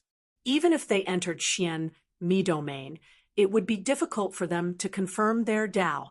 At this moment, there were 5 people sitting at the round table in the center of the temple. Sakyamuni was resting with his eyes closed. He was waiting for Zhuowen to appear. Zhuowen killed Great Brahma and became the lord of Great Brahma's heavens. Now that he received Sun Qi's invitation, he had to come. If he didn't come, he wouldn't be giving face to the messenger. Sun Qi would find trouble with Zhuowen even if he didn't do anything. It could be said that whether Zhuowen came or not, Sakyamuni's fate was already sealed. Of course, If he could kill that little bastard himself, Sakyamuni would be more than happy. Whoosh! Another 2 streaks of light shot over, revealing 2 beautiful figures. They were 2 graceful women. One of them was tall, but her face was covered with a veil and her eyes were slightly closed. As for the young woman standing beside the veiled woman, her appearance could be said to be peerless and devastatingly beautiful. Even Sun Chi couldn't help but be dazed for a moment when he saw this woman. Sun Chi rarely saw such a beautiful woman even in Xianmi domain, but he actually saw her in such a remote corner of the 8 heavens. May I ask which heavens you represent? Sun Chi rarely asked. Among the 5 people who came, only Sakyamuni could make Sun Chi take the initiative to speak. Sun Chi didn't even want to talk to the other 4. 6 Desires Heavens, Lord of Heavens, Yao Xiangjuan. The beautiful woman's red lips parted slightly. After she finished speaking, her beautiful eyes fell on Sakyamuni, who was sitting in the temple, and she didn't hide the killing intent in her eyes. Sakyamuni slowly opened his eyes. He looked at Yao Xiangjuan in front of him, and a cruel smile appeared at the corner of his mouth. He said indifferently, "Your cultivation is quite fast. You've already reached the 2 extremities of life and death. It should be because of the heaven's origin, spring white snow, right? You were lucky that I didn't notice you, so you took advantage of the loophole to escape. But since you took the initiative to come here today, don't even think about escaping from me." After he finished speaking, Sakyamuni closed his eyes again. Yao Xiangjuan's cultivation speed really surprised him. But that was it. If he wanted to kill Yao Xiangjuan now, he could do it with a flip of his hand. It could be said that Sakyamuni didn't care much about Yao Xiangjuan. And even if he wanted to take action, he couldn't do it now. He could only wait until Sun Chi finished this meeting. Otherwise, he would lose face for Sun Chi. Sun Chi frowned as he looked at Sakyamuni and Yao Xiangjuan, who were confronting each other, and said in a deep voice, "Sit down first." Yao Xiangjuan nodded and sat opposite Sakyamuni with Palace Master Jingyun. Her beautiful eyes stared at Sakyamuni. She still couldn't forget the scene when Sakyamuni killed Palace Master Wuju.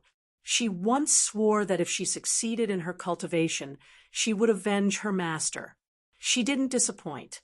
Relying on the 6 Desires heavenly domain's origin, spring white snow, her cultivation improved rapidly and reached the peak of the 2 extremities of life and death.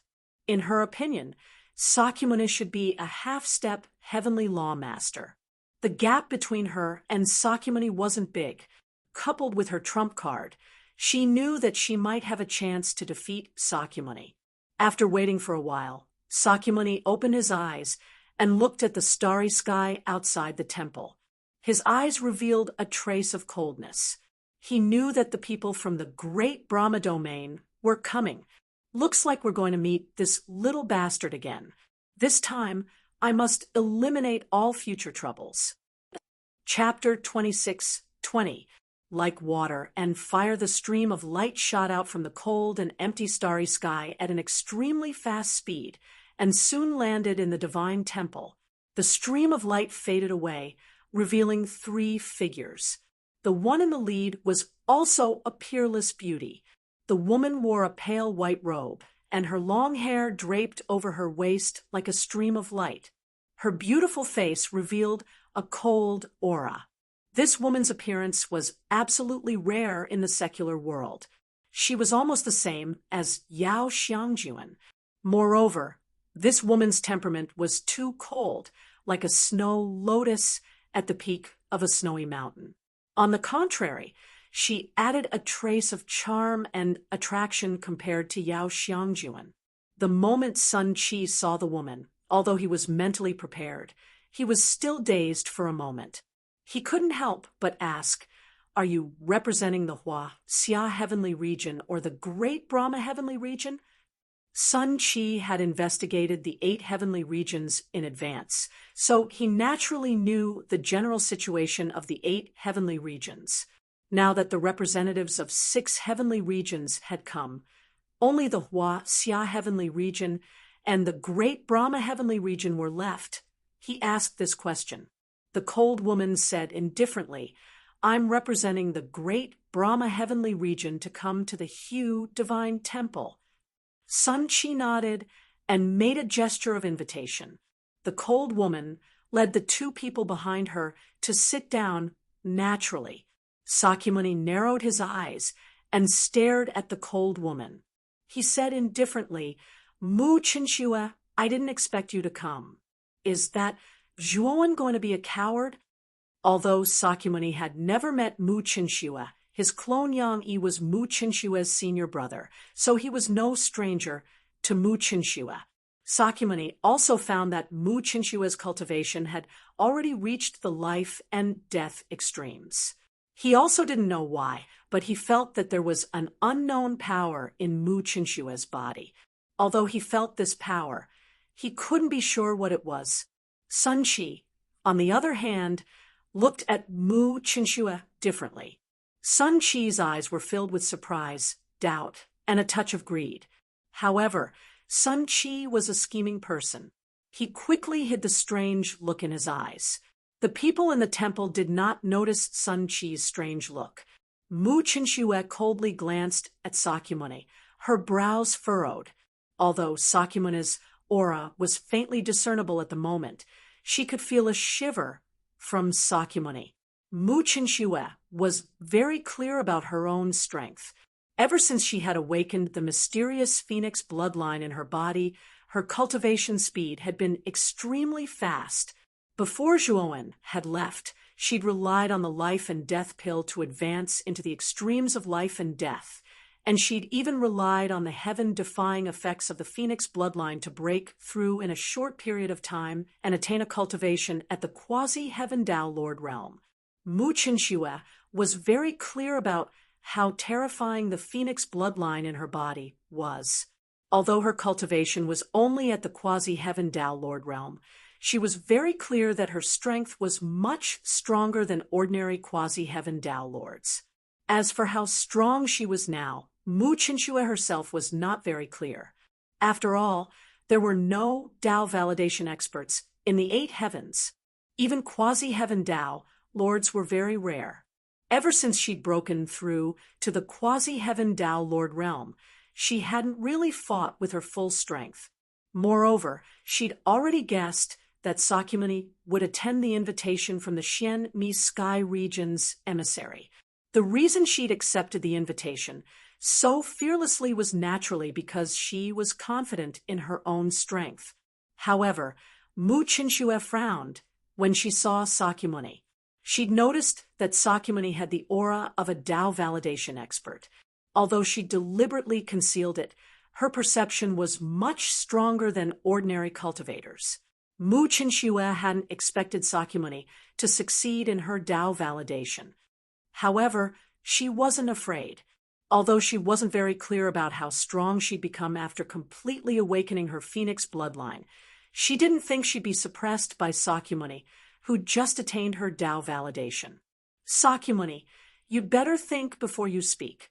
My husband has something to do and can't come, so I'm temporarily acting as the ruler of the great Brahma Sky region. Moreover, if he really comes, killing you will be as easy as blowing off dust," Mu Chinshua said indifferently. The other cultivators at the table sneered when they heard Mu Chinshua's words. They'd heard of Zhuowen's name and knew that he destroyed the great Brahma Sky region in one move. However, they knew very well what kind of person the great Brahma Sky region was. Not only was he ranked last among the rulers of the Sky region, but his strength was also inferior to theirs. He was only at the life enlightenment realm and could be said to be very weak. In their opinion, if they were to face the great Brahma Sky region, they could also destroy him in one move. Therefore, Mu Chinshua's words were simply nonsense to them. However, Yao Xiangjuan took another look at Mu Chinshua. She hadn't expected that this beautiful woman in front of her, who wasn't any weaker than her and had an even colder temperament than her, was actually Zhuowen's Tao companion. No wonder Big Brother Zhuo couldn't forget her back then. She does have such charm. Yao Xiangjuan couldn't help but think of Zhuowen's figure in the space-time quicksand river. A trace of bitterness rose in her heart. However, it was only bitterness. She also admired Mu Qinxue in her heart. Yao Xiangjuan had quite a good impression of Zhuowen, but it wasn't to the extent of falling in love with Zhuowen. Now that Zhuowen had saved his Tao companion, Yao Xiangjuan was happy for Zhuowen. In Yao Xiangjuan's opinion, she and Zhuowen were more like close friends. Sakyamuni gave a cold snort, but he didn't say anything. However, he looked at Mu Qinxue as if he was looking at a dead person. Clearly, in Sakyamuni's eyes, Mu Qinxue was no different from a dead person. "Are you little sister Xiangjuan? Zhuowen had mentioned you in front of me before." Mu Qinxue turned her head slightly and looked at Yao Xiangjuan not far away, greeting her with a smile. Yao Xiangjuan nodded and said in an embarrassed voice, "Hello, big sister Qin Shui. Back then, my master treated Big Brother Shui." Mu Qinxue waved her hand and said, "It's all in the past. You can't decide what happened back then. Moreover, Zhuowen doesn't blame you, so you don't need to worry about it." Yao Xiangjuan excitedly nodded and said, "Many thanks, Big Brother Zhua and Big Sister Qin Shui. I was still worried about how to explain it to Big Brother Zhua." Mu Qinxue revealed a faint smile before sending a sound transmission. "Little Sister Xiangjuan, your main goal in coming here should be to take revenge on Sakyamuni, right?" Yao Xiangjuan wasn't surprised that Mu Qinxue had guessed her goal in coming here. Sakyamuni had killed Palace Master Wu Ju and destroyed the Six Desires Palace, causing the Six Desires heavenly region to fall into deep trouble. This grudge was irreconcilable, and the cultivators of the Eight Heavens knew about it.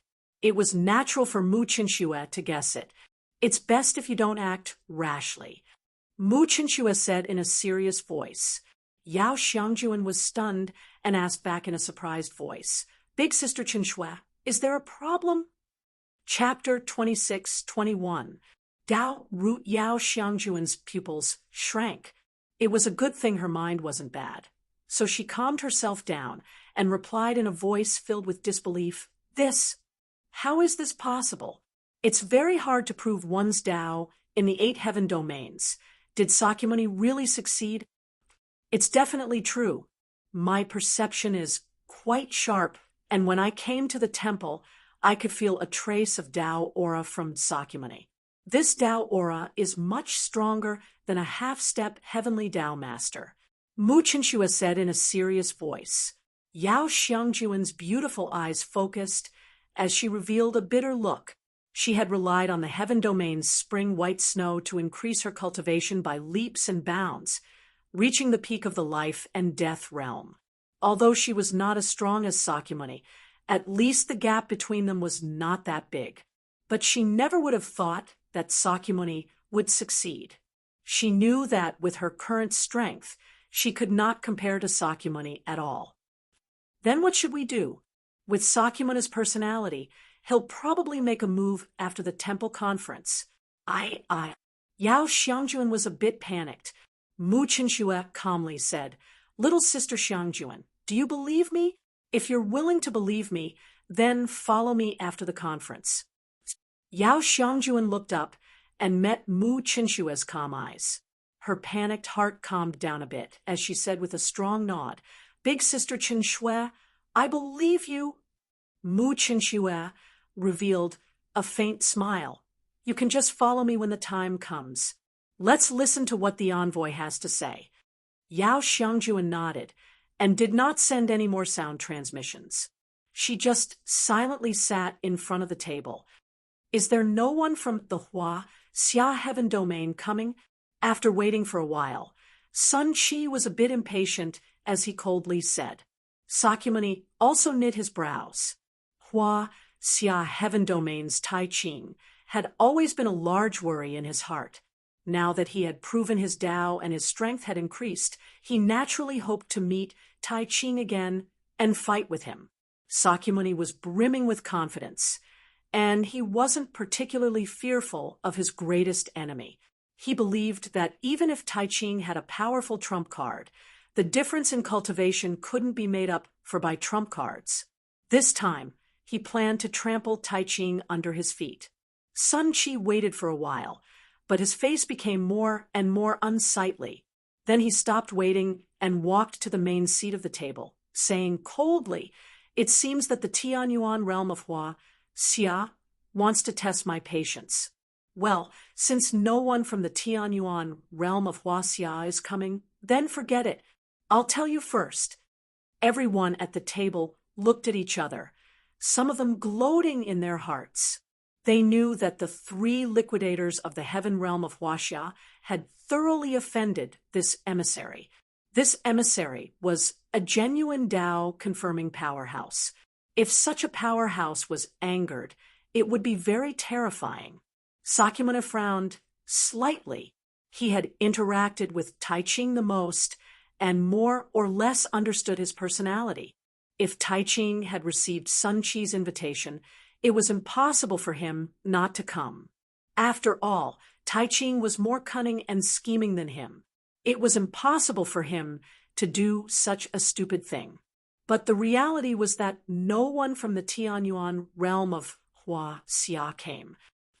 I think everyone has heard of the heavenly moat. On the other side of the heavenly moat is the 9th heaven, which is called the Xian Mi heavenly domain. Maybe you don't know that in addition to the Xianmi heavenly domain, there is an extremely powerful heavenly domain called the prehistoric heavenly domain. There is no human race in the prehistoric heavenly domain, but there are many non-human races, such as the Devouring Clan, the Witch Clan, and so on. And this time, I came to the 8 heavenly domains for the prehistoric heavenly domain. Next, Sun Chi began to patiently explain the dangers of the Xianmi heavenly domain and the prehistoric heavenly domain. In the 6 desires heavenly domain of the 8 heavenly domains, there was a gap between the prehistoric heavenly domain and the 8 heavenly domains. At this moment, this gap was still sealed, but if it was opened, then countless terrifying races from the prehistoric heavenly domain would descend, and the 8 heavenly domains would be utterly unable to stop the terrifying races from the prehistoric heavenly domain. After all, in the prehistoric heavenly domain and Xianmi heavenly domain, the void heaven realm was the lowest level of existence, and Tao affirmation realm ferocious beasts could be found everywhere. Once the prehistoric heavenly domain invaded, then the 8 heavenly domains would be utterly unable to stop it, and they would be annihilated in a short period of time. The reason Sun Chi had come to notify the rulers of the 8 heavenly domains was to take away the humans in the 8 heavenly domains that possessed Tao roots. After all, even though the 8 heavenly domains were extremely barren of energy, there were quite a number of humans, so perhaps a few extremely talented geniuses would appear. Sakyamuni was the best example. Sun Chi knew that it would be slightly difficult to recruit Sakyamuni. After all, Sakyamuni's cultivation was on par with his own, and the latter was extremely ambitious, so he might look down on the White Rainbow Hall. However, it was very easy to recruit those cultivators that were still weak. The Xianmi heavenly domains cultivation system was much more complete than the 8 heavenly domains, and it was much more advanced. In the Xianmi heavenly domain, once a cultivator's cultivation reached the heavenly god realm, they would be able to roughly determine their future accomplishments and whether they would be able to smoothly attain the Tao. Because in the Xianmi heavenly domain, all the cultivators that were able to smoothly attain the Tao possessed Tao roots within their bodies, and Tao roots could give birth to Tao veins that allowed them to continue cultivating after attaining the Tao. Tao veins could absorb the quintessence of the heavenly Tao and refine it into their own Tao aura, allowing them to become one with the heavenly Tao in battle and be able to borrow the energy of the heavenly Tao at will. It was precisely because they could borrow the energy of the heavenly Tao at any time that they were on a completely different level from cultivators below the Tao affirmation realm. This was also the reason why Tao affirmation realm experts were extremely rare in the 8 heavenly domains. Because the 8 heavenly domains didn't have a systematic method to test their Tao roots, and they didn't know how to unearth true geniuses, coupled with the fact that the 8 heavenly domains were barren of star energy. If one wanted to cultivate and attain the Tao in the 8 heavenly domains, then it was simply 1 in a million, and the probability was simply too small. Which one of you is willing to follow me to the Xian, Mi heavenly domain? But let's make a deal first. I'll only take cultivators with Tao roots, and I won't take cultivators without Tao roots. Sun Qi spoke in a deep voice. Cough, cough. Emissary Sun, according to what you said, the Xianmi heavenly domain can determine whether a cultivator has the talent to attain the Tao in advance, but we still have some doubts. Why don't you demonstrate it for us to see? Old man Qing Shui coughed and spoke. The others revealed curious expressions as well. This was the first time they'd heard of Tao roots. In their countless years of cultivation, the 8 heavenly domains had judged a cultivator's talent by their cultivation speed. Those who cultivated quickly naturally had high talent, and those who cultivated slowly naturally had low talent. Sakyamuni revealed a curious expression as well. This was the first time he'd heard of Tao roots as well, and he really wanted to see if any of them possessed Tao roots. Mu Qinxue and Yao Xiangjuan revealed curious expressions as well. Sun Qi flicked his finger and took out an irregular crystal from his spirit ring. Chapter 26-22. Testing the Tao root. Tao roots are divided into grades as well, and they're respectively heaven, earth, dark, and yellow. The highest grade is the heaven grade Tao root, and the lowest is the yellow grade Tao root. It's practically impossible for those without Tao roots to attain the Tao, said Sun Qi indifferently. You go first. Sun Qi pointed at the old man as he spoke. It was this old man who'd suggested testing the Tao root. Even though the old man seemed to be old and weak, he was extremely interested in testing the Tao root. So, he stood up while a trace of spirit appeared in his muddy eyes. Place your right hand on the testing stone, said Sun Qi. The old man nodded and placed his right hand on the crystal. After that, Sun Qi started to chant, and then the translucent and crystalline testing stone started to change. The crystal emanated a trace of yellow light. However, the yellow light was extremely weak, and it was like the afterglow of dusk. It was filled with the aura of someone past their prime. It's barely in Tao root, but it's very weak. It can probably only be called a pseudo-Tao root. Sun Qi's indifferent voice resounded while his gaze carried disdain. Pseudo-Tao roots could be found everywhere in the Xian Mi heavenly region. It was very difficult for cultivators that possessed pseudo-Tao roots to attain the Tao by themselves unless a great figure spent a great deal of effort to help them attain the Tao by force. However, this was an arduous and unrewarding task. After a cultivator with a pseudo-Tao root was forcefully attained by a great figure, their cultivation would forever remain at the Heaven Tao Lord realm, and they would be unable to advance in their entire lifetime, let alone break through. However, Sun Qi didn't reveal his disdain. After all, the old man was the person in charge of the Tusita heavenly region. If Sun Qi wanted to recruit people from the Tusita heavenly region, then he had to rely on the old man's ability to rally people. The old man frowned when he saw the results of the test. Obviously, he wasn't satisfied with the results. It was obvious that the old man's natural talent was very ordinary, and it was probably very difficult for him to attain the Tao. After that, Sun Qi went to test the Tao roots of the 3 people in charge of the Boundless Radiance heavenly region, Yema heavenly region, and Mahesvara heavenly region. He noticed that they were only slightly stronger than the old man, and had barely attained the yellow-grade Dao root. Let me give it a try. Yao Xiangjuan was very interested and started to test it as well. The crystal suddenly emitted a blazing yellow light, and when the yellow light reached its peak, it suddenly changed into a cyan color. Although the green light wasn't as intense as the yellow light, it was still dazzling enough. Sun Qi's eyes lit up, and he gazed at Yao Xiangjuan with pleasant surprise as he said, "It's actually a profound, great ancestral Dao root. Miss Yao, it's truly a waste of your natural talent not to head to the Dark Valley Heavenly region. Come back with me, and my White Rainbow Hall will definitely place emphasis on fostering you. In the future, your cultivation will at least be at the level of Lord Chaotic, and perhaps you'll be able to break through to the second step of the Dao validation." Yao Xiangjuan's beautiful eyes were also filled with excitement, but she quickly calmed down and said, "If you can help me kill Sakyamuni, why can't I follow you back to the White Rainbow Hall in the Xianmi Heavenly region?" Sun Qi's brows knit together tightly. Sakyamuni was the person he thought highly of the most. As far as he was concerned, Sakyamuni's ancestral Dao root was at least at the profound grade, and he naturally didn't want to miss the opportunity to recruit such a genius, let alone deal with Sakyamuni. Yao Xiangjuan noticed Sun Qi's dilemma as well, and she grunted coldly before sitting back down without saying a word.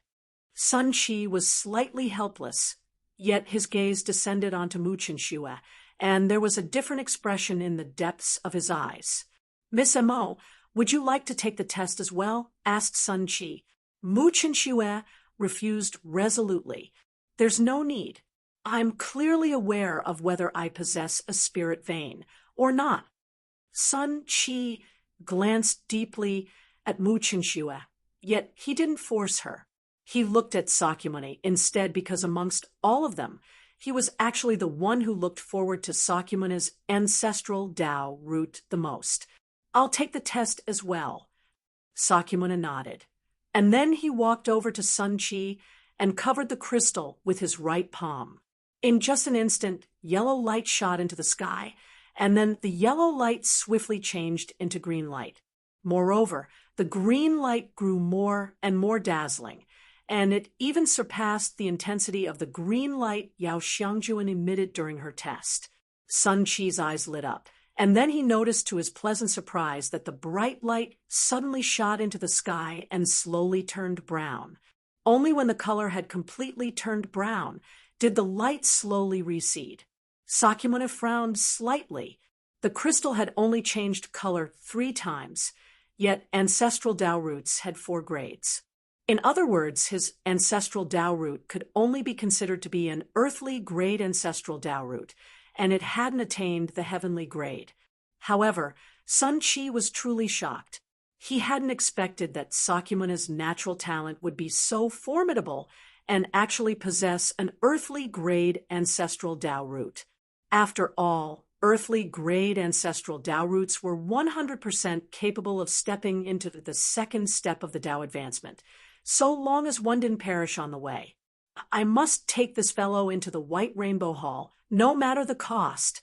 Sun Qi's eyes revealed a wisp of bright light, and his gaze towards Sakyamuni grew even brighter.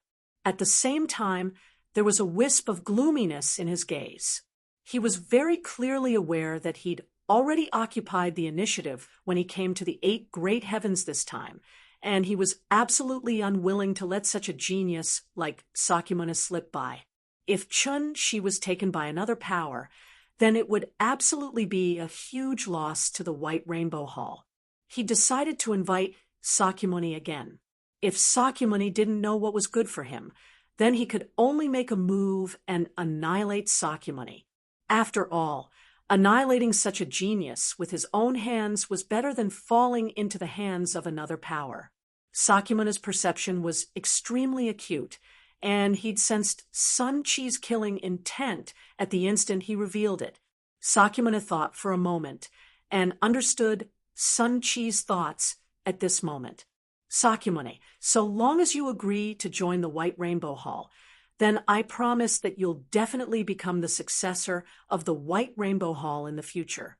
Besides that, I've already sent a message to our hall master regarding your matters, and he's willing to make you the successor." Sun Chi suppressed the excitement in his heart and extended another invitation to Sakyamuni. Sakyamuni fell into silence. He was very clearly aware that if he refused again, then he would stand on the opposite side of Sun Chi, and that was absolutely unwise. After all, he'd just attained the Tao, and his cultivation hadn't stabilized. Moreover, Sun Chi had attained the Tao much longer than him, and Sun Chi possessed many trump cards. If they really fought, then Sakyamuni knew that he wasn't a match for Sun Chi at this moment. Sakyamuni was silent for a moment, but then he smiled and said, "I'm honored to join the White Rainbow Hall." Sun Chi was startled. He didn't expect Sakyamuni, who'd tactfully refused him before, to agree so readily now. He was overjoyed and didn't think about the contrast between Sakyamuni's attitude before and after. "Ha ha, Sakyamuni, don't worry if you join our White Rainbow Hall.